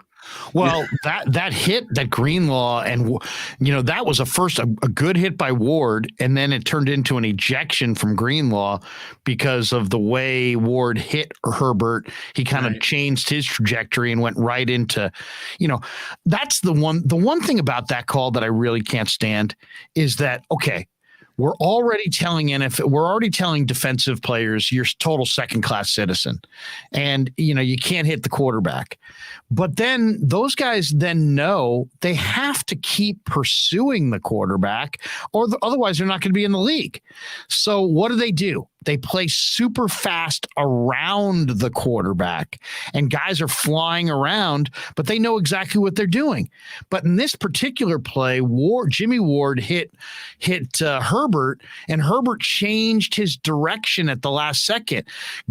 Dre Greenlaw was just there to make the play if Jimmy hadn't made the play. But once Jimmy made the play, he's just flying by. But then when the trajectory of the quarterback changed, it basically became a helmet-to-helmet hit. Okay, to call that, what do they say was an intentional what's the call that they use? Oh, what's targeting? The verbiage? No, not yeah, but they call it targeting, but for the penalty itself, it's called unnecessary roughness. Oh, unnecessary roughness. So they went with the unnecessary roughness call. Okay, that is ticky-tack. It was 50-50 either way. I think he didn't deserve it because of what I just said. But you cannot eject the player on that kind of a play. Otherwise, the defensive players have to just basically lie down. And what happens if a quarterback pretends he's going to slide and then fakes it and keeps running? Well, if you're not going a million miles an hour, he goes right by you. So plus, you have a chance of blowing your knee out too. Exactly, and these guys are not. These guys are not, this is not Bella Caroli. This is not Mary Lou Retton. Yeah. They're not high-level Olympic gymnasts. I'm getting tired of athleticism, but come on. The hypocrisy of the league. They're talking, the game has changed so much that you can't even block a guy anymore until you almost have to blow a whistle and say, hey, I'm right here. I'm about ready to crack back you, it's like it's just like all these plays to protect the players, but then they put this stupid slit. What's it called? The slit turf. That's the artificial turf that all the players are upset about. To me, next turf. It's called next turf. I thought it was slit or something. No. Thinking of the Hornets alternate jerseys. I don't know, but anyway, to me, I hope the players I wish they would just strike next year and say we're not playing until you change these fields. Well, okay. They can afford to do it too. Yeah, people are like, exactly. Well, what about domes? Guess what? They make enough money where they could grow the surface outdoors and wheel it into the stadium, use it on Sunday, and wheel it back outdoors. Yeah, they can do it. They literally can do that. So do it. You can't talk about player safety and then having them play on these cement fields with AstroTurf overlays. Come on. Right. That's not, you can't say that you're all about protecting your players and not spend $30,000 or 40 or 50 grand. You know what 50 grand is to an NFL team? It's nothing. Yeah. It's absolutely nothing. It's embarrassing that this is where the NFL gets burned, is that they have mom and pop roots and now it's corporate, and they can't decide if they like their mom and pop roots or if they like their corporate identity. But guess what? The money that they're making is real dollars, and the players are the product. And they constantly are talking about different ways to make the players safer. This would be the number one way you could do it. Do it. Commit to it. What'd you call that turf? What'd you call it? It's called next turf. Because I looked it up because I was reading it earlier today. They're saying it's called slit film turf, and only 6 stadiums have it. And it's the Giants and Jets. I mean, it's all the same thing. It's a field. It's a particular type of field that they're really upset. It's a field turf. Well, it's a field turf that has a volcanic rubber base. So that's why when you see guys slide, you see all those rubber pieces pop up. That's all to kind of cushion it. And so Right. it's a volcanic rubber based synthetic surface. They're using like Over cement. kids playgrounds and stuff now too. Yeah. That stuff. Yeah. I mean, it's better than cement, but that's it's what it's very- supposed to be better but than. It's there's not no- better than grass. But there's no uniform consistency at all to these fields, and the players are making a big stink about it this week. Several players have come out and talked about it, but fortunately, the Niners don't play on any of these particular 6 stadiums. This year, but last year they played at MetLife, right? And Yeah. that's where Bosa went down in week 2. Yeah, and they complained a lot about that turf. They had a lot of injuries. Yeah, it's the Lions, it's the Vikings, the Saints, the Colts, Falcons. and the Bengals. Falcons don't have this particular. Well, they also type have a of- turf. They have some form of a turf. Yeah, but the don't the Seahawks have artificial turf? Yeah, I think so. Yeah. Yeah, but not the kind that's in question, I guess, that's worse. But everybody should just be grass. It's ridiculous. Just play the games on grass.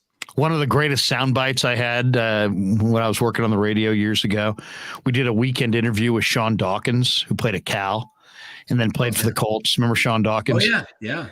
And we're asking Sean Dawkins about the surface. And he gave us this great soundbite. He's like, man, Sean Dawkins always wants to be on grass. That's all he said. That was a full quote. And we saved it. And every time we had him on, we would just play it. Sean, remember when you came on? And he's like, yeah, let me hear it. He's like, Sean Dawkins, all I know is Sean Dawkins wants to be on grass. It was epic. Cal in the day, man, back in the early 2004, 5, they had so many players. I mean, they had Deshaun Jackson, they had Marshawn Lynch, Justin Forsett, they had a couple of other Pulaski. backs. You know, the other back that made it, I didn't even remember him at Cal, Anderson. but he played it for CJ Denver. Anderson. CJ Anderson, yeah. They Yeah. had like 3. There was like a running Tedford. back. That was Tedford. Yeah, Tedford recruited well. But the running back coach was great there. Yes, I remember he was like legendary. The one, okay, we got a comment. Derek Groom says, "When I watch this team, I get the vibe / feeling that the offense is still in effing training camp. Do you get the same feel? If so, explain." I mean, I get what he's saying, just in terms of like, it's not, when you watch like the Miami Dolphins and you're like, okay, I see that that's like similar to the Shanahan system, but it seems like it's already humming like at full capacity. I feel like it does sort of feel like the Shanahan offense. It's almost like he's slowly adding things in and kind of doing it on the fly, and that maybe their offense won't peak until later in the year. I'm not sure. I think, but I get what he's saying. Yeah, I get that as well. Just the fact that they're not in sync. They're not peaking right now. And you would think, it has that feel of let's try this, let's try that. Yeah, I do kind of have that same feel, but at the same time, I think that's also kind of to be expected a little bit, because you do have 5 new offensive coaches. I think it wasn't it 5 new offensive coaches?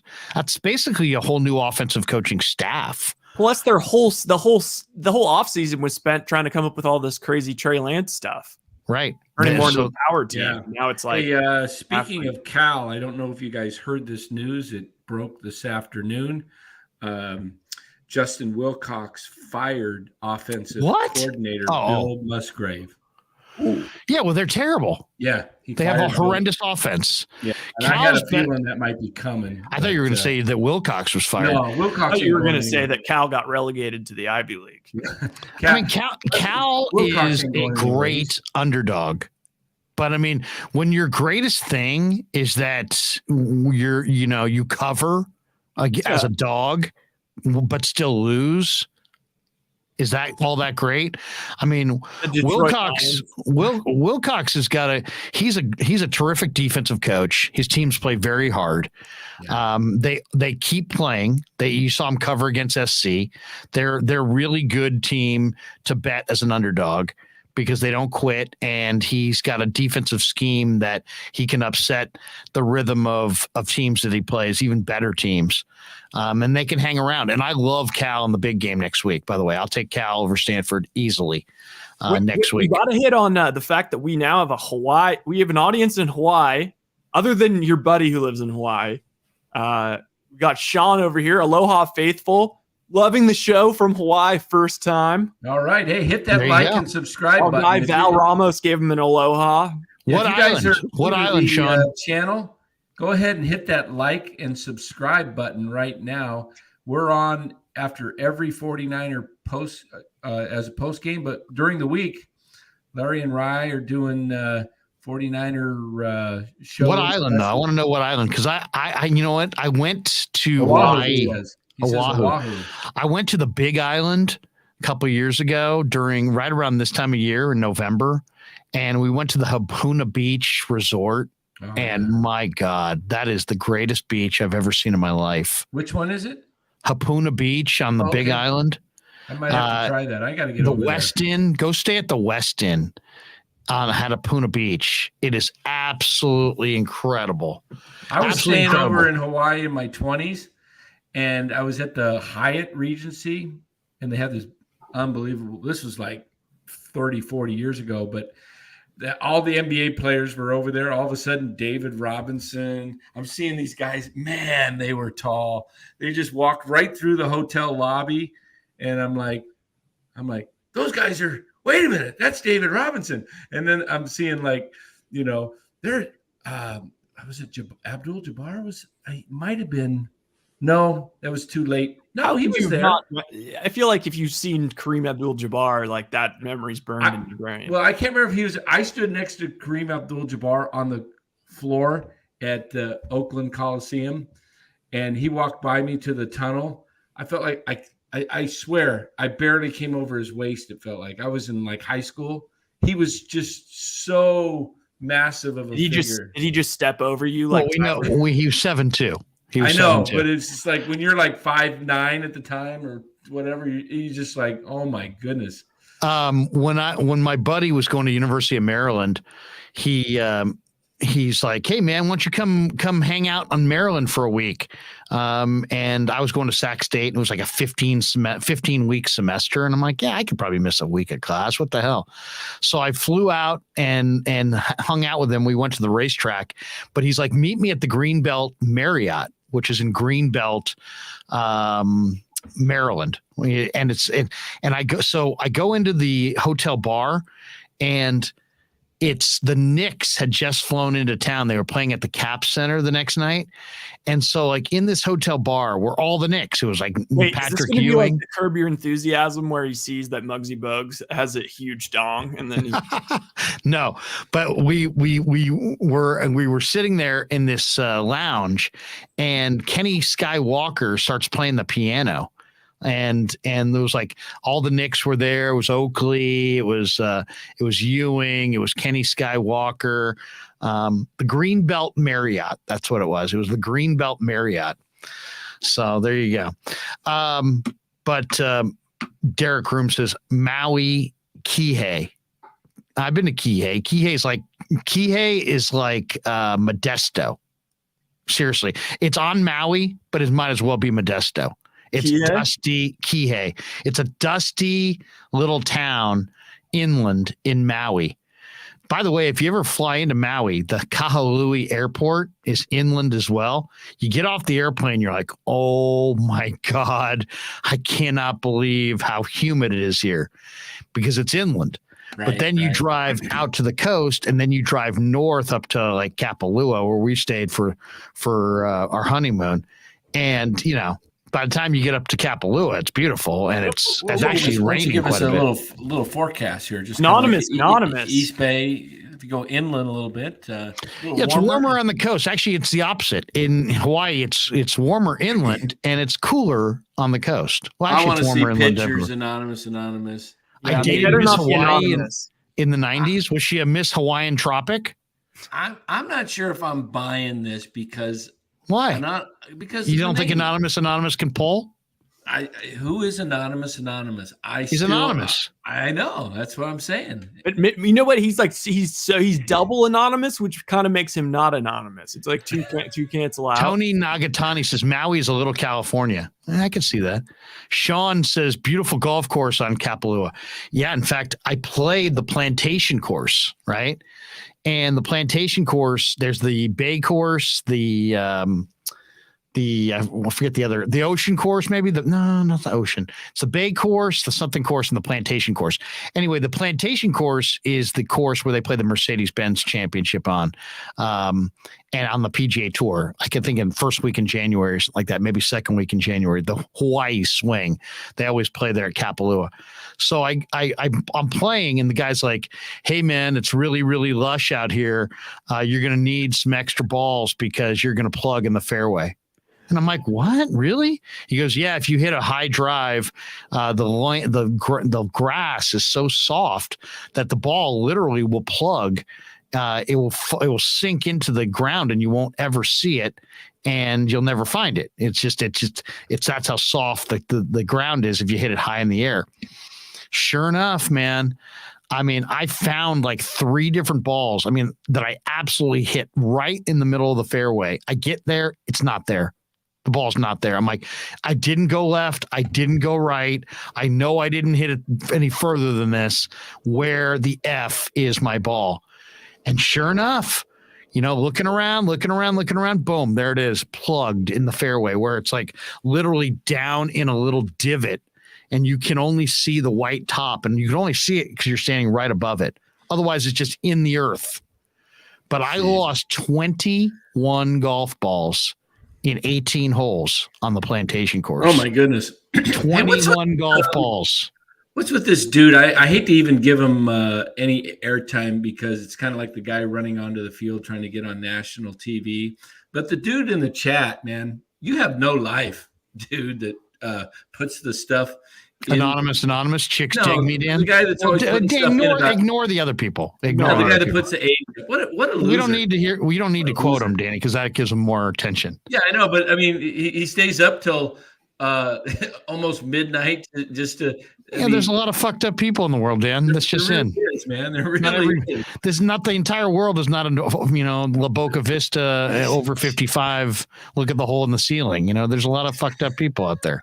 I guess so, man. He comes on every night, whoever it is. I don't know if we got this one. Sean says I hit 80 on the plantation course on a bad day. Yeah, right.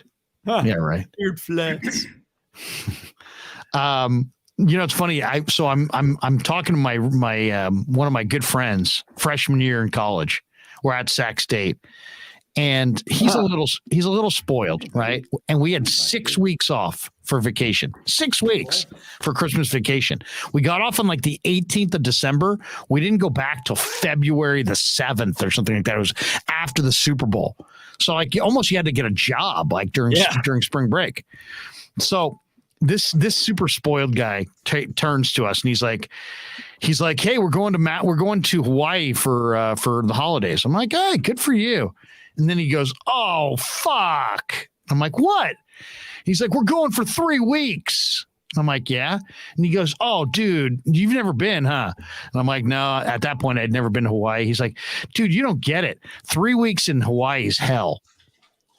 And you know what? I went for my honeymoon. We were there for 14 days.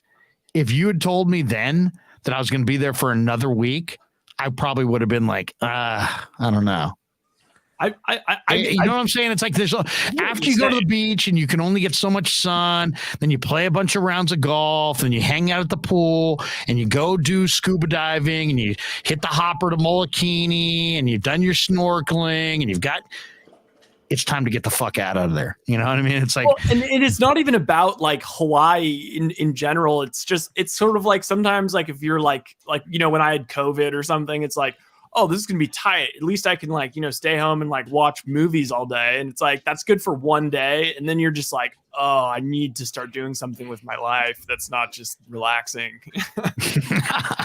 We got this one from Derek Groom. He says, here's $5. Sorry to correct, but I'm paying. LOL. Kihei is not Modesto. It's also not inland. It's just south and dry. I'm on beer 18, boys. I'm beer number 18. Cheers. Wait a second.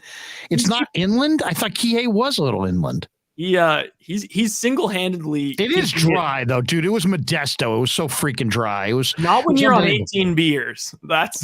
I'll say this, Derek. I did the bike ride down the Haleakala, which I would recommend anybody do. You go to the Haleakala. They pick you up at 1 o'clock in the morning. They take you to the top of this incredible. It's basically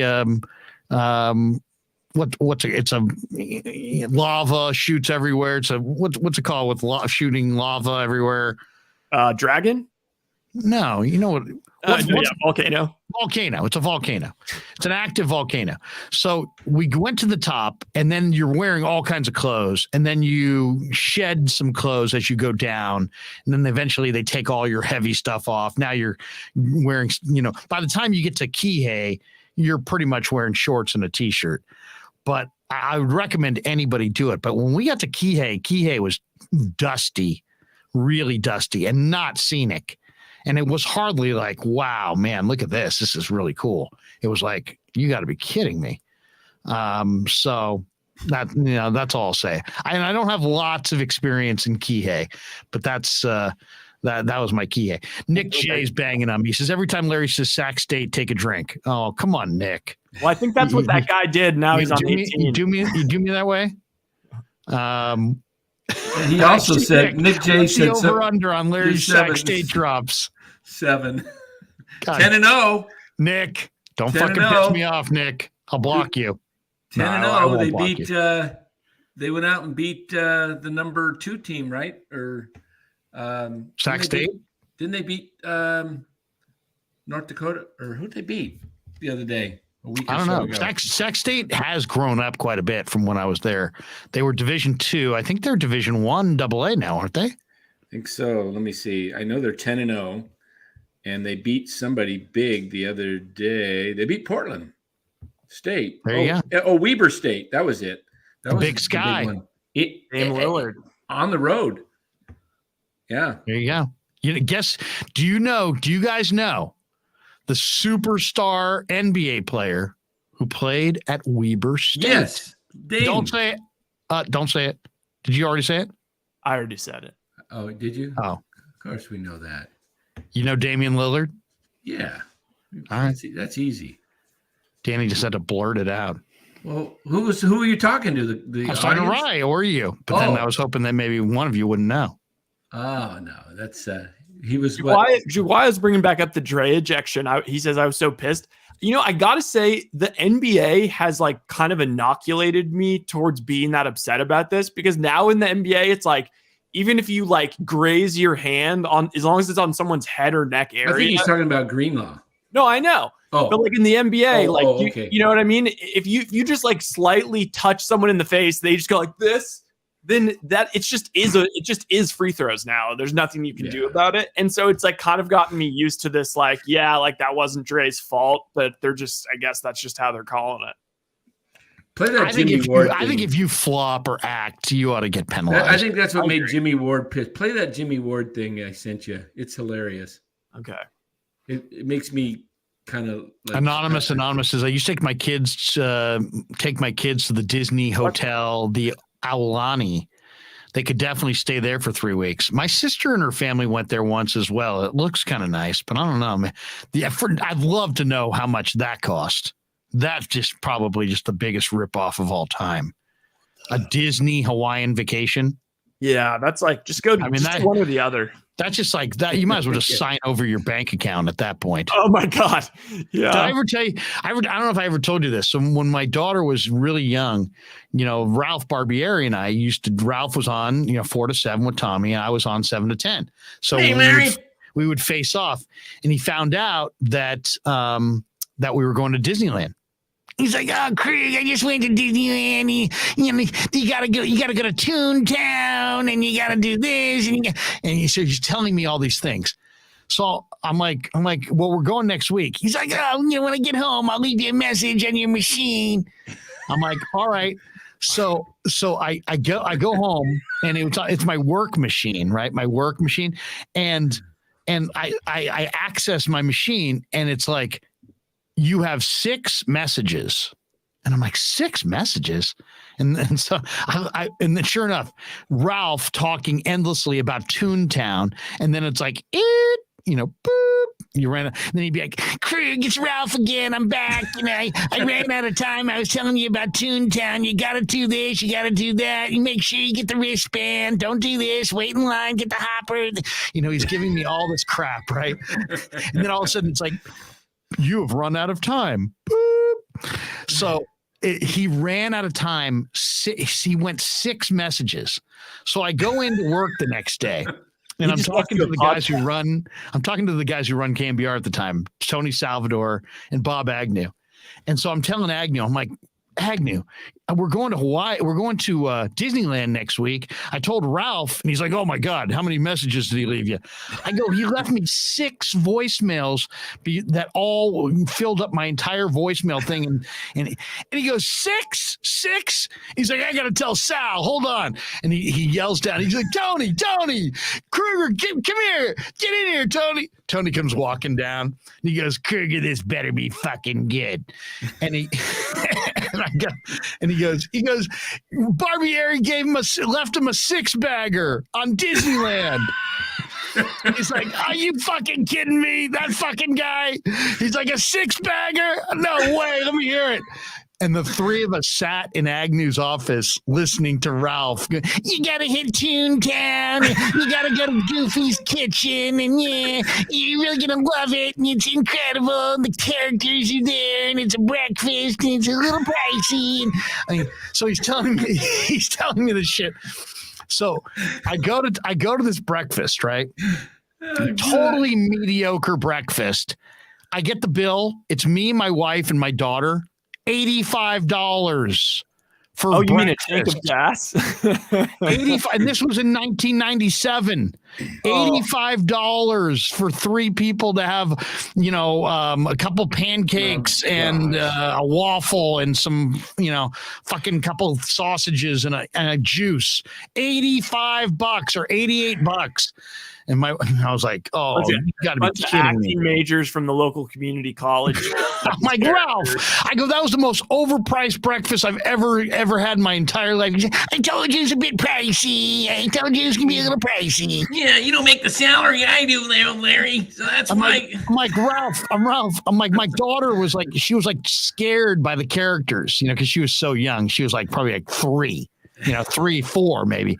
And so she was like, scared. So I was like, hey, and like, and she's kind of like, oh. And so we have these pictures of her at this breakfast where she looks scared to fucking death. She's like really afraid of the characters. That's the thing. Thanks, Ralph. Thanks for your Disney's. It was called Goofy's Kitchen. He's like, Craig, you gotta go to Goofy's Kitchen. It's really, really good. It's in downtown Disney. You're really gonna like it. I go, Ralph, it was $88 fucking bucks. He's like, yeah, it was a little pricey. I forgot to mention that. Dude, it's unbelievable. Disney, the thing about Disney is like they weren't afraid to scare young children. Like all of those movies, like always had some element of like something that was like, even if you're watching like Sleeping Beauty, like there's going to be some scenes that are pretty horrifying for like a 3-year-old. Drizella or something. Yeah. Or like the Snow White. Like I remember being frightened by even those rides. Oh yeah. No, I mean, I took my kids when they were really little to Brother Bear, which was some cartoon movie and some, in Walnut Creek at some theater. The surround sound was so awesome. The opening scene was a bear fight, 2 bears in the wind, it sounded so incredible that both my son and my daughter were in full tears. We had to bolt into the lobby because during Brother Bear, because the bear fight in the opening scene scared the shit out of both of them. And I said to my wife, she's like, was it really that scary? I'm like, it wasn't that it was that scary. It was just that the sound is so awesome. You know, the Dolby sound is just so incredible that they can make cartoon bears. They can make a cartoon bear fight, look like, World War III. Wait, also, like, what about like Chitty Chitty Bang Bang and stuff? Like, my parents showed me that, and it's like, there's just like a guy going around just stealing children. And it's just like, I'll tell you, the scariest one was Charlie and the Chocolate Factory. Oh, yeah. The Oompa Loompa and the kid got stuck in the tubes. Remember that? Yeah. Do you remember that? Yeah. Like, what happened to those kids? They all just die? Like, they never really let us know. I don't know. It was scary though. We got this one from Dusty Gold. She says, Larry, your Sac State brother DeAndre Carter wasn't bad.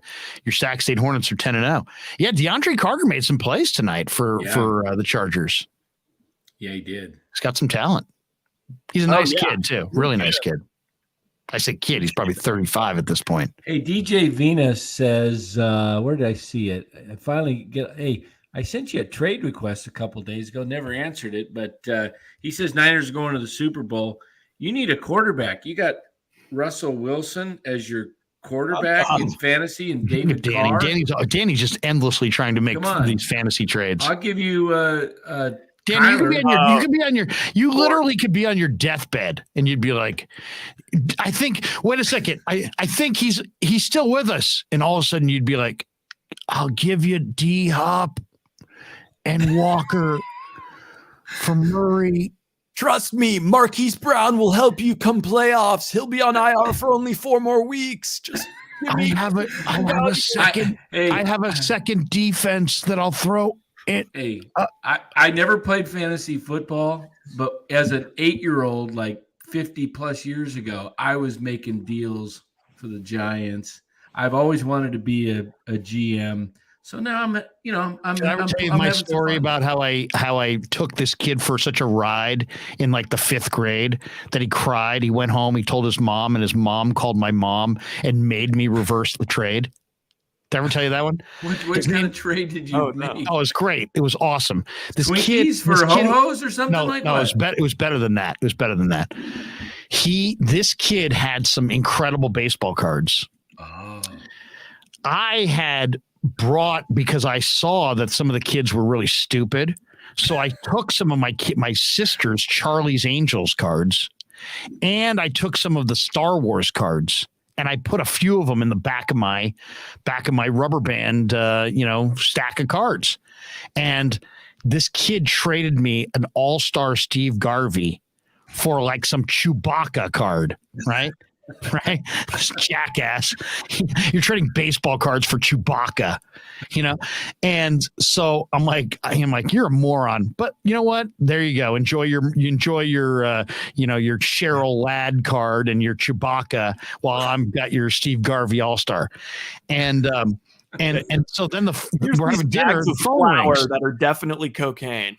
The phone rings. It's this kid's mom. Jerry's very upset. He made a deal with Larry, and Larry made him feel bad afterwards, and he's not happy. And he has these Star Wars cards and Charlie's Angels cards, and Larry has all of his good baseball cards now. And my mom's like, "Well, I'm sorry, I didn't know anything about this." And your son have a receipt? She's like, Larry would be more than happy to return to reverse the trade tomorrow at school. I'm like, no, it was fair and square. He wanted Cheryl Ladd. He wanted Chewbacca. He gave me Garvey. It was his idea. Blah, blah. My mom's like, no. Tomorrow, you're going to go see Jerry, and you're going to give him back his Steve Garvey card, and you're going to take his Chewbacca, and oh my God. Well, the truth of the matter is, Jerry. My dad thought it was the funniest thing of all time. He's like, "Oh, that is hilarious." That's absolutely hilarious. I've been doing it ever since. Jerry didn't even know one-sided trades ever since. Truth of the matter is, Jerry didn't even know that Steve Garvey was probably his dad. He wanted the Star Wars cards. Seriously, this guy was like walking around with like a Jabba the Hutt card. He's like, "Oh, Yeah. Here's my Don Sutton. You can have that. And you should have kept Cheryl Ladd. Cheryl Ladd was on my. I know. She all was over my smoking. She wall. was smoking. Sports Do you think you could get with her now, Dan? Is she alive still? I don't know. You know, that was one of the. She's alive. She's still Put her pretty. picture She's up. still I bet pretty she smoking. doesn't even look pretty good. I bet she.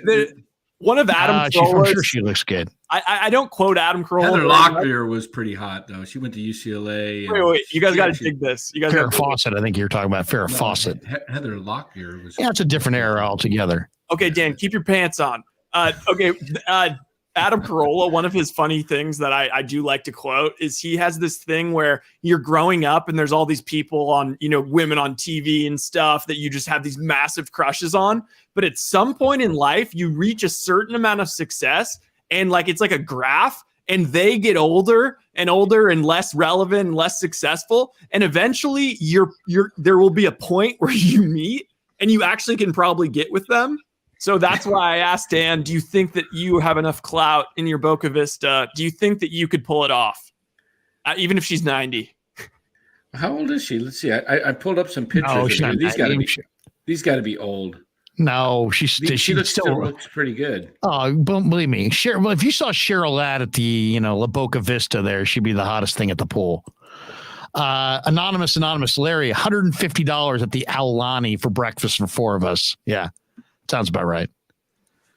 Wait a minute. This isn't looking too good. Ladd's 2021. There's Cheryl Ladd. Oh, you got to wait at least 12 more years and get some more millions. You don't think she's attractive? Her face is a little sunken. Oh, come on. Stop it. Her face is a little. Well, look at this picture. Her hair is small. So what do you mean? Yeah, Danny, come on. Stop. You're embarrassing yourself. I remember her like that. Yeah. Oh, sorry. She aged. But look at how full her face is there. Look at how full that is. And then look at this. Where'd it go? Dan on live. Dan, seriously. I mean, come on. You're ripping Cheryl Ladd. She's probably a very beautiful woman to this day. She probably is. Probably very, very sweet person. Dan, she's a very handsome woman. Yeah. Hey Spider 8 says it's a night to stay at the Grand Californian now. Grand? That just sucks. That's why I can't get over the fact that there's Disney Hawaii. By the way, on the Disney front, I gotta say this. It used to be that the only people that use those little rascals were people that had handicaps. Now, if you're just some fat fuck, you can I saw just teenagers rolling around the park in those things. The little rascals. Got a sprained ankle. If you don't have a handicap, get your ass out of the little rascal and walk. That'd be a good bit. You just go around just chastising people at Disneyland for get up and walk. Just because you can't push away from the table doesn't mean you should be in a little rascal. That used to be for people that had handicaps. Now it's just hey, I'm just kind of lazy. I've got postpartum depression. I'm lazy and I bought a drink and I want to sip on it. So I'm sip on it and drive around. I mean, it's embarrassing how many people who are young are rolling around Disneyland in the Little Rascal. I definitely did it once. Really? Well, I actually I had knee surgery. Oh, come on. It was I totally could, but I used it and I'm proud of it because I was efficient and I got to do all the rides. That's just so wrong. That is just so wrong. I mean, seriously, if you're 18 and 45 pounds overweight, get your ass out of the Little Rascal and just walk. Do some push-ups. Just walk. Go check out the Autopia by foot. Don't be sitting there in a car. I mean, there's nothing more embarrassing than being driven around when you're perfectly able to walk. And if you're 90, that's fine. But if you're 90 or have some kind of, handicap, then of course. But if you're 22 and lazy, Get your ass out of that car and start walking. No? Hey, there you go. That's Sabrina from Charlie's Angels. I know my angels. What is it? Tony Nagatani, the voice acting on this show is fire. Dan, you accidentally hit your fart button. That's Jacqueline Jacqueline Smith there. You were right, Larry, but it almost looked like Bruce Jenner or whatever her name is. Oh, stop. She's a very beautiful woman. Caitlyn Jenner. The eyes, though, that kind of looks like dude, stop already. I'm not even sure what that's about. Probably is referring to something I said. I think they were like, stop, we want sports. DJ Venus, Niners going to the Super Bowl. Romo 33, please stop. All right. Romo 30. Wait, Rome 33. That's not different. To be confused with Romo 2001. Oh, Rome 33, please stop. He's been to Rome. He's been. So has he been to Tuscany? Let's go back to football. Let's do a little football. Wait a second. We have Romo 2001 $5. My daughter used to be deathly afraid of the characters. At Universal, Frankenstein and Mummy came out and she bolted. The wife had to go chase her down. I mean, those are monsters. That's pretty reasonable. Yeah, seriously. Yeah, Frankenstein. Yeah, he's pretty scary. Let's hear a little bit from Jimmy Ward to this is funny. He's hilarious. Yeah. Hey, Spider 8, it's midnight. Run the Pasquale ad. Here we go. Listen to this. All right. Listen to this. You can't touch a quarterback, but I was trying to kill him. I wish he would have stood up. I was 2 times. I wish he wouldn't have slid. If I could let him feel me. Yeah. Did you see the play with Dre? Do you think he should have been ejected? Nah, he shouldn't. Don't run it. We don't like quarterbacks running the ball. Don't run it. We play another running quarterback, Kyler Murray. I hope I can catch him. Don't run it. Kyle said it kind of blew his mind when he was ejected. Oh, yeah, I don't got no sympathy for another quarterback on the opposing team. Don't run it. I love Jimmy Ward. The best. He's the best. Remember when we did the interview a few weeks ago? And he's like, if you hit a guy in his patella in the right spot or his ribs, he ain't gonna move as fast. And I'm like, yeah, that's a great point. That's a great point, Jimmy. Jimmy's awesome. Jimmy's a real football player, man. Yeah. Jimmy's one of those guys that, it's funny. Bill Urbanic, who I used to work with in the Canadian League, and he's no longer with us, and he coached in the NFL for years. He's like, Larry, let me tell you, there's 2 kinds of guys in the NFL. There's guys who play for the money, and then there's guys who just play because they like to fuck people up. You know what I'm saying? They like to fuck people up. And I'm like, Coach, really? There's guys out there who really don't play for the money. He's like, I'm telling you, man, some guys play for that money, but some guys play just to fuck people up. And he's like, and I like those guys. I want those guys on my team. I'm like, that's awesome. That's great to hear. Nick Jace's Warriors, it just isn't working. I don't have faith in the young guys. Trade Wiseman, trade Kuminga for a legitimate bench guy. Now, all capitals. Trade Jordan Poole in the summer for 2 role players who play defense and can shoot. Wow, it's amazing how quickly Warrior fans. Then we got this one. Nick. Krug was a bully since birth? Oh, come on. Come on. At what point in this thing did I bully anybody? Oh no, I think he was saying about the trading cards. Trading cards. Oh yeah. Well, Larry's going. When did I bully anybody in the room? Yeah. What can I say? I mean, I knew in 1977 that Steve Garvey All-Star card was better than Cheryl Ladd. Sorry. Jaguayo 56, $2. My kids were afraid of Cruella DeVille. Saw her one time.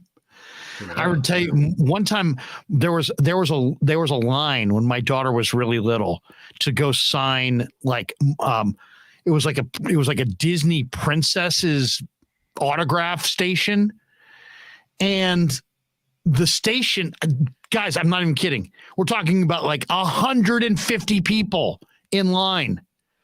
And my wife's like, hey, she wants, I think it was like Mulan. Is that a Disney princess? Mulan? Yeah, it's one of them. Yeah.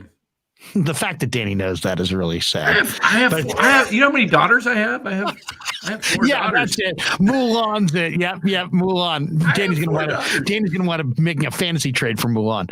All right. So we're in this line to get this autograph. It's a half hour long in Anaheim. It's like 90 degrees. I'm sweating like a dog. And finally I'm like, get up to the front of the line. And I'm like, I said, oh, my daughter's been waiting. She loves the Disney princesses. And then she's like, oh yeah, sorry the line was so long. And then she's like, I'm like, oh, not a bad job for you. She's like, yeah, I know, I'm a sophomore at Fullerton. And I'm like, we stood in line to get an autograph of some girl who's a sophomore at Cal State Fullerton. Yep. I mean, think about that. Think about that for a second, ladies and gentlemen. An hour of my life I'm not getting back so my daughter could get the autograph of a girl who was a sophomore at Cal State Fullerton. Doing a part-time job at Disney. Oh man. All right. Dusty Gold, Mrs. Kruger, tough shit, kid. I love it. What else do we got here? Oh, let's see. Anonymous, who's very attractive, says Heather Locklear has not aged well. Yeah, great. That's great. Anonymous is definitely past Locklear on the graph. Yeah. G2, the universe. Modern day Larry probably makes similar trades in his fantasy leagues nowadays. All right, let's not get into that. It's a little too close to Rise sensitivities. We don't want to go back to the other night. But check it out, by the way, on YouTube because it's there for everybody to see. Some guy sent me a random thing the other night going, oh, dude, this is one of the greatest live streams. I just stumbled on it. And, dude, that was awesome. Krug-gate, Fantasy-gate. Rygate. Controversy sells. It's amazing. It's amazing. I didn't. When you guys weren't on, I didn't want to put. I felt bad, but I didn't want to put it in. But now that you guys are on, you guys were in the car, and it was like someone was asking, "Is that Larry?" or is that Ryan? And is that Larry? And here we go.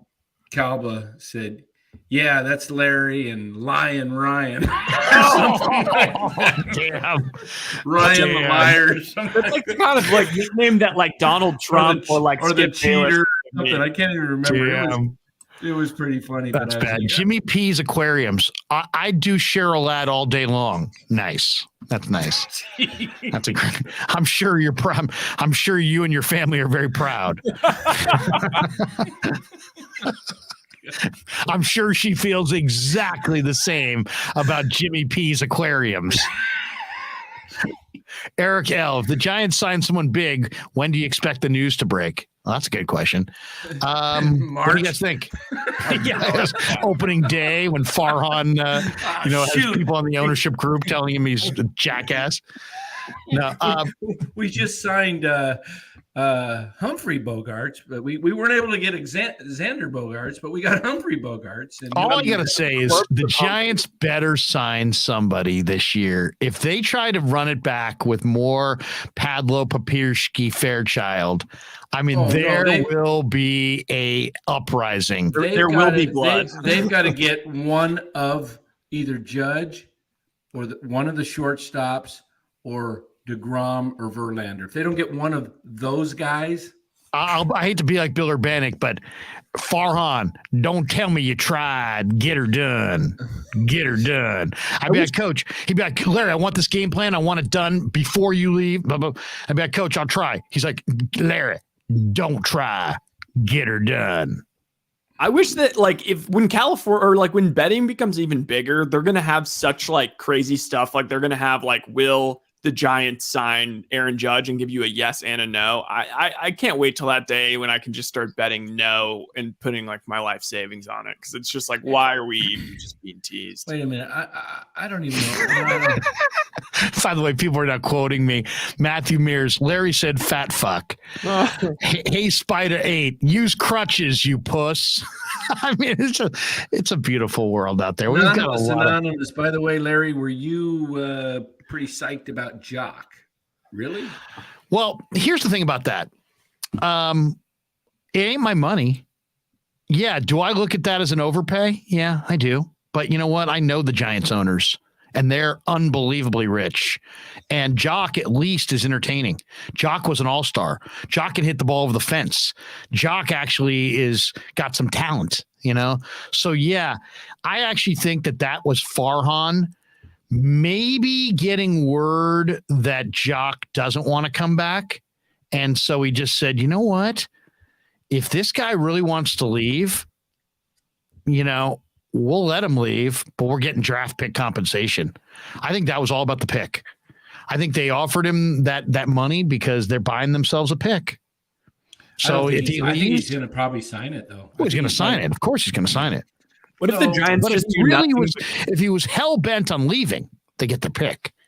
What if they just the Giants just only get people from the Bay Area, just Jock, Judge, just Steven Piscotty. Yeah, such so low organizational self-esteem. Sacramento count too. Yeah, what Logan Webb exactly? Hoskins. Yeah, Brandon Crawford, the whole team. Reese Hoskins is not a free agent. No. I'd trade for Reese Hoskins. I'd like to get who's that guy? Who's the big guy? He's on the Blue Jays, the first baseman from Elk Grove. Rowdy Tellez. Yeah, I just love Rowdy Tellez. He's good. Yeah, I like Rowdy. Rowdy Tellez, big boy. Kyle McKiernan. Dan, calm down. LOL. Calm down about what? I think when you were ripping Jacqueline Smith, maybe, or Cheryl Ladd. Is that an old comment? It was a couple minutes ago. Kelly Garrett is Jacqueline Smith. Very good knowledge there. Hey, Spider 8. Not Sabrina, Larry. Kate Jackson was Sabrina. Okay. Jesus. I got to get my. Yeah. What? Oh, you going back. My Charlie's Angels. Hey, what's this? Somebody made a comment about when's Purdy going to start Jimmy's trash. What are we talking? How do you say that after he's played like some really good games recently? Who said what? Some guy said, when's Purdy start Jimmy's trash? It was about 5 minutes ago. I'm like, I think people are maybe a little bored with like the offense, and they're like, let's mix it up. Jimmy's problem is that he makes colossally bad plays, but he also makes some really great plays. So the key is get him to keep making the great plays and stop making colossal dumb mistakes. So how do you do that? Throw it away. Go to the next down. Stop floating stupid passes into the middle of the field late in the down as you're pitter patter and you're feeling the defensive end bearing down on you. Take the sack. Go to the next down. Don't compile your mistakes. It's like, how hard is it to understand? You made a mistake. Don't compile your mistakes. If you don't compile your mistakes, you're going to be fine. It gets bad for him is when he starts floating passes late into the middle of the field. You can't overcome -3 in turnovers. The 49ers have lost 4 games this year. I believe 3 of the 4, they've been -3 in turnovers. Yeah. That's it. How do you keep winning games? Stop being -3 in turnovers. Punt. They started in the hole again today. I guess we were talking earlier about different things of cost of different things of Disneyland being $1,000. Nick J says he'd rather drop $1,000 on Crippo, buy the dip. Well, why don't you give Sam Bakeman-Fried over at FTX a call, Nick? He can help you out with that. Did you guys hear about that? FTX? No, explain it to me like I'm 1 year old. FTX is a crypto exchange, and they've got money into arenas, naming rights. The Brady invested a ton. Steph did, a lot of athletes. Anyway, it gets pretty wild, but it's gone basically. It's people lost billions of dollars. Brady probably lost billions. This guy, well, it gets, I won't get into it now because it gets a little political. So It needs to be like direct, like the guy who did The Big Short needs to do a movie about it and explain, and have Ryan Reynolds explain it to me. Pretty wild. Yeah. It's just like a bunch of money being funneled over to Ukraine, and then Ukraine investing in FTX. And then look at Kyle McKiernan. Larry, when did you become a prick? I heard it many times. You'd reply to Gary and say January, whatever, 1970. That is true. January 12th, 1970. Gary would say, Larry, when did you become such a prick? I'd be like, yeah, my birthday was January 12th, 1970. Wait, what did Brady lose $500 million? He lost a lot. I don't know how much he lost. He lost quite a bit. What, it was the one that like Larry David did the commercial for, where he was like, oh, that'll never, whatever. And then the FTX, the baseball umpires had their logo on their sleeve. FTX was all over the place, and it just started 3 years ago, and it was just like this big Ponzi scheme. It's just like crazy. It's like Eric L says, Larry, what are your thoughts on De'Aaron Fox this year? Well, I don't play fantasy NBA, but if I did, I would say draft him because he's playing point guard. He's firing up a ton of shots. Yeah. Mike Brown's got, he's rolling downhill basically. He's got the ball in his hands. So played De'Aaron really Fox good defense tonight. De'Aaron Fox can have a statistically awesome year. Yeah, I mean. Anonymous, by the way, Larry, you were pretty psyched about Jock. Really? All I'm saying is I like the idea of Jock because I don't trust Farhan to get anybody better. To be honest. Why do I like Jock? Because I've been staring at Wade. Why do I like Jock? Because I'm forced to watch Yaz. Why do I like Jock? Because the Giants literally would hit Madison Bumgarner in the middle of their lineup if they still had him, because the Giants are anemic, because they're boring as hell. He's actually one guy on the team that has a little personality, has a little fire, has a little red ass, has a little bat speed, has a little power, has a little juice. The rest of the thing is it's goddamn nap time. I can't watch the Giants. The Giants are boring as shit. I mean, I'm a Giants fan. There's nothing more boring than Giants baseball the last couple of years. I mean, it's awful. So, yeah, I get it. Paying Jock $20 million is too much money. I get it. I don't care. It ain't my money. I'd rather have somebody on the team that I like watching. He's easily the most watchable guy in that team. I mean, look how bad the Giants have been. It's not a bad move because here's why. Number one, you can get a pick. If he turns it down, you get a pick. Also, it could lead to negotiations of something like a 3-year deal. Right. It just locks him up, right? Right. It locks him up. It could lead to a 3-year deal worth maybe say 27 million, 30 million, where he's getting 10 million a year. He was only getting 7 before the year with the Cubs, and then he got 6 with the Giants. He's only made like 24, 25 million his whole career. So to give him 20 right now, that's a big thing, but it does give you it gives you more of the power over him, I think, because look, let's say the Giants have money to burn this year. Okay. It shouldn't stop them from signing some big free agents. If Jock signs and he sees that the Giants are competitive, he's likely to turn it into a multi-year deal. And I would love to have Jock here for 2 or 3 years at a reasonable going rate. He's fun to watch. Right. And you know what? Look at the rest of the team. It's a freaking snooze fest. Yeah. I mean, unless you like Jason Vosler, sorry, I don't. Yeah. I mean, I think the Giants are just one of the most boring teams I've ever seen. I mean, they got nothing. And the only thing that's somewhat entertaining is see, what players would, lead a mutiny against Cap, because, then it was entertaining to see Cap get so butthurt when Littell and some of these guys would question him. Yeah. Other than that, well, I don't get the Giants. I don't even know that the Giants realize that it's supposed to be entertainment. Yeah. I'll tell you, they know it now. Dry. It's all over the Bay Area. It's all over the national news. Their attendance last year was the lowest of any time during the ballpark's been open Because there. Giants fans are smart. Right. You know, if they Giants fans are smart. They really are. Do you know if they drew 800,000 more people at an average of $50 a ticket? That's just tickets. That's not concessions.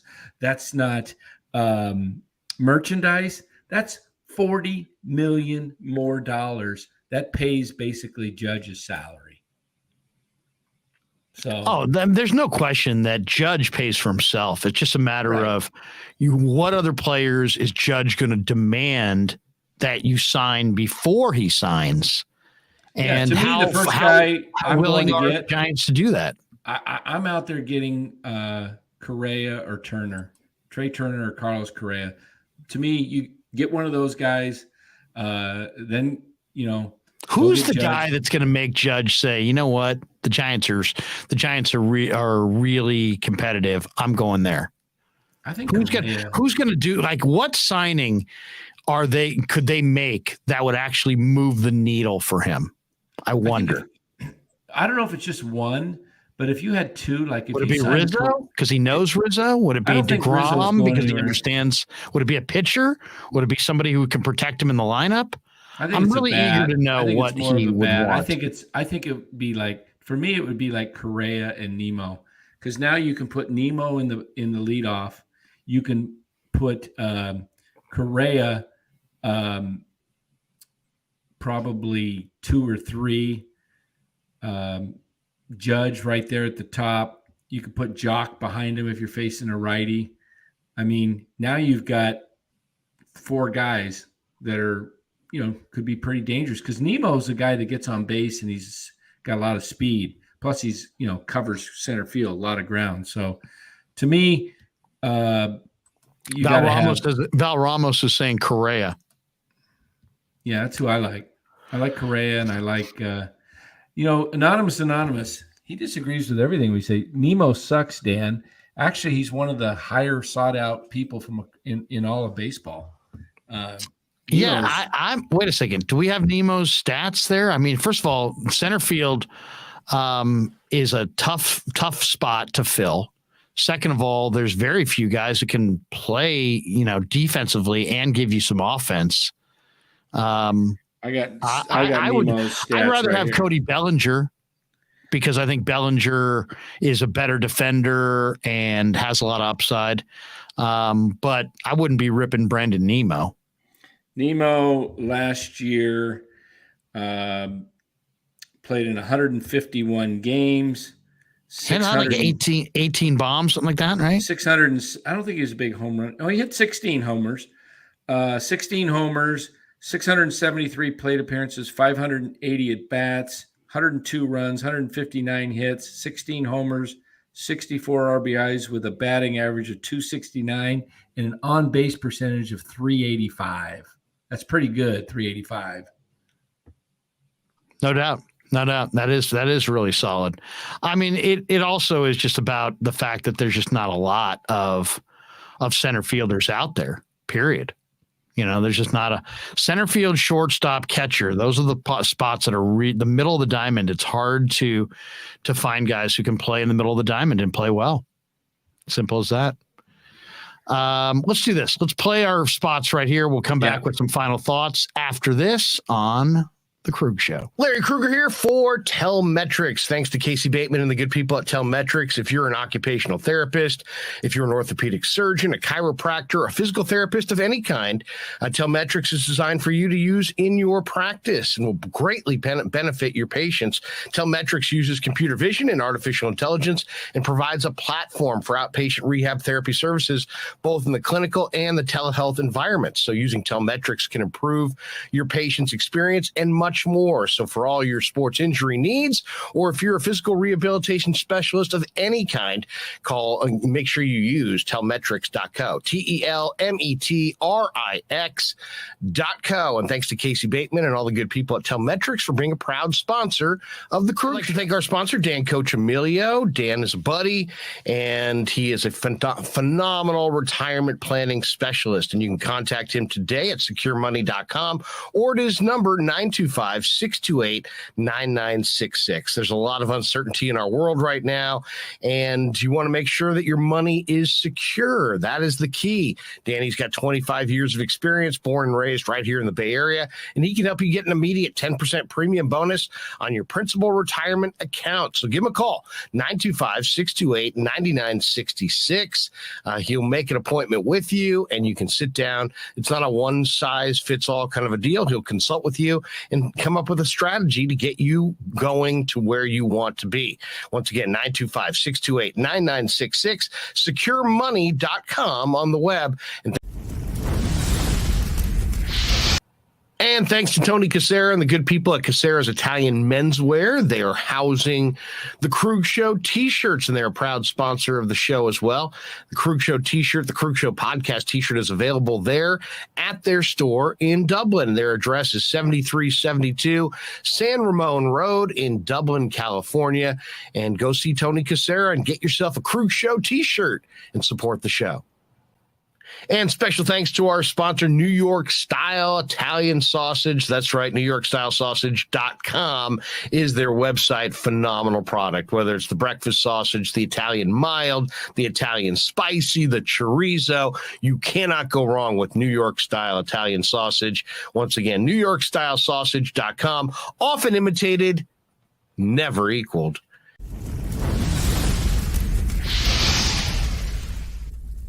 We grew up with a Sunday dinner. That means no matter how busy you were, no matter where the hell you were, you came to dinner on a Sunday night. Yeah, Sunday dinner without sausage, it's like a church without God. You know, how can you go to church if you don't believe in God? You know, and along with the sausage also became the discussions. That was discussion night. You know, it wasn't a typical family that you sit there and you're quiet, you know, and you don't talk with a mouthful. Oh no, man. Italians talk when they're eating. Italians even talk when they're sleeping. And definitely we talk with our hands. So if we can't express it through our mouth, through our lips, we express it with our hands.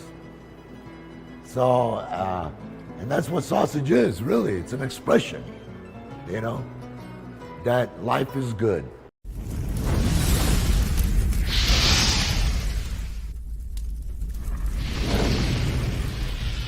So New York Style Sausage was started over 70 years ago. We are the largest producer of fresh Italian sausage on the West Coast. What makes our sausage in New York style is really the recipe came from back east, from New York, you know, from Connecticut. If you look at all of our labels, there's maximum 4 or 5 ingredients, which we're really proud of. There's no preservatives, no MSG, fresh in, fresh out. The pork comes in fresh, goes out fresh. There's never any freezing throughout the process. We've always used fine quality cuts. We're never going to deter from that. It's one of the reasons why our sausage is so good. I guarantee you put our sausage up against anybody else's from a flavor standpoint, no one will beat it, hands down. Hey, do yourself a favor and do me a favor. Go buy a package of the New York style Italian sausage. Guaranteed you will love it. Guaranteed.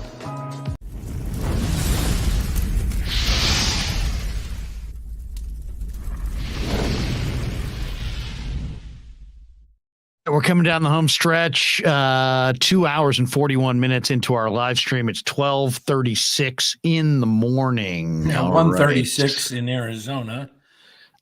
Ace by the 8, New York, Connecticut equals 4 Senate votes. All right, let's not go political. Ground Rabbit, Kyle Shanahan is like church without God. Oh my God, everybody's anti-Kyle. They won tonight. Let's see. Here we go. Matthew Mears. I lost all my confidence in Farhan and the ownership. I pretty much accepted the Giants would be bad for a long time. All right. I like that. Definitely come to grips with that. G2 Universe, Dusty Gold. I was thinking Ohtani, despite the new National League DH rule, both him and Trout would be a blessing. And we got this one from Derek Groom. Even after 100 wins, I don't trust the Gabe Kapler era. Bruce Bochy just took a gig with the Rangers. Makes me feel his retirement was due to Farhan. Yeah, exactly. I think everybody knows that's guaranteed. They ran out Boch, which also kind of pisses you off if you're a Giants fan, because they did win 3 titles with him. And Giants fans like Boch a whole lot more than they like Kapler or Farhan, even if you made those guys stand on each other's heads. I mean, it would, people like Bochy a lot more than they like those guys. All right. Final thought for the night. We're going to get more into the Niners. One, I haven't watched the film again. I sat in the upper deck. If you guys watch it on TV, you know more of what went on than I do. But I will watch it probably 1 or 2 more times in the next 24 hours, and we'll do another live stream. We're going to be on tomorrow night after Warriors Spurs and after Monday Night Football. And Steph did say he will definitely play tomorrow on back-to-back. So nice. And at that point, we'll talk more about the Warriors. We'll talk more about the Niners. We'll talk more about, week 10 in the NFL, the Monday night game. If you're betting the Monday night game, I've looked at it. I would say go with the Eagles on a 7.5 point teaser to the under. That's how I would bet Monday Night Football. I think it'll be a little bit closer than you think. I think Washington will probably get a lead, but I like the Eagles. I don't like them with that big spread. I think the spread's like 11. That's too big. But if you can tease it down to 3.5, I like that. Give me Philly minus 3.5, and then tease the number up and go under. That's how I would play the Monday night game. All right, guys, you guys got a final thought on the day that was today? 49ers get a win over the Chargers, and they jump over 500, and they're 5-4 on the year. And with this win, Kyle Shanahan has reached the 500 mark in all-time wins as a 49er head coach. If you add up the regular season and the playoffs, he now has the exact same number of wins and losses. This is year 6 for Shanahan. Go ahead. You guys have a thought on this one before we pull the plug? It's just a good overall win. I felt like all the people I was most worried, the people that concern you all had a good game. I felt like Jimmy, the defense, ultimately, I was a little worried about. And then the fact that they showed up in the second half, I think overall encouraging. Nothing that's going to make us be talking like crazy Super Bowl after the game, but just a solid workmanlike win. Danny? Yeah. Like I say, a win's a win. You needed it. They're got a Seattle loss, which was great. So now they're only a half game behind Seattle. And, they're right really where they want to be, I think, going forward.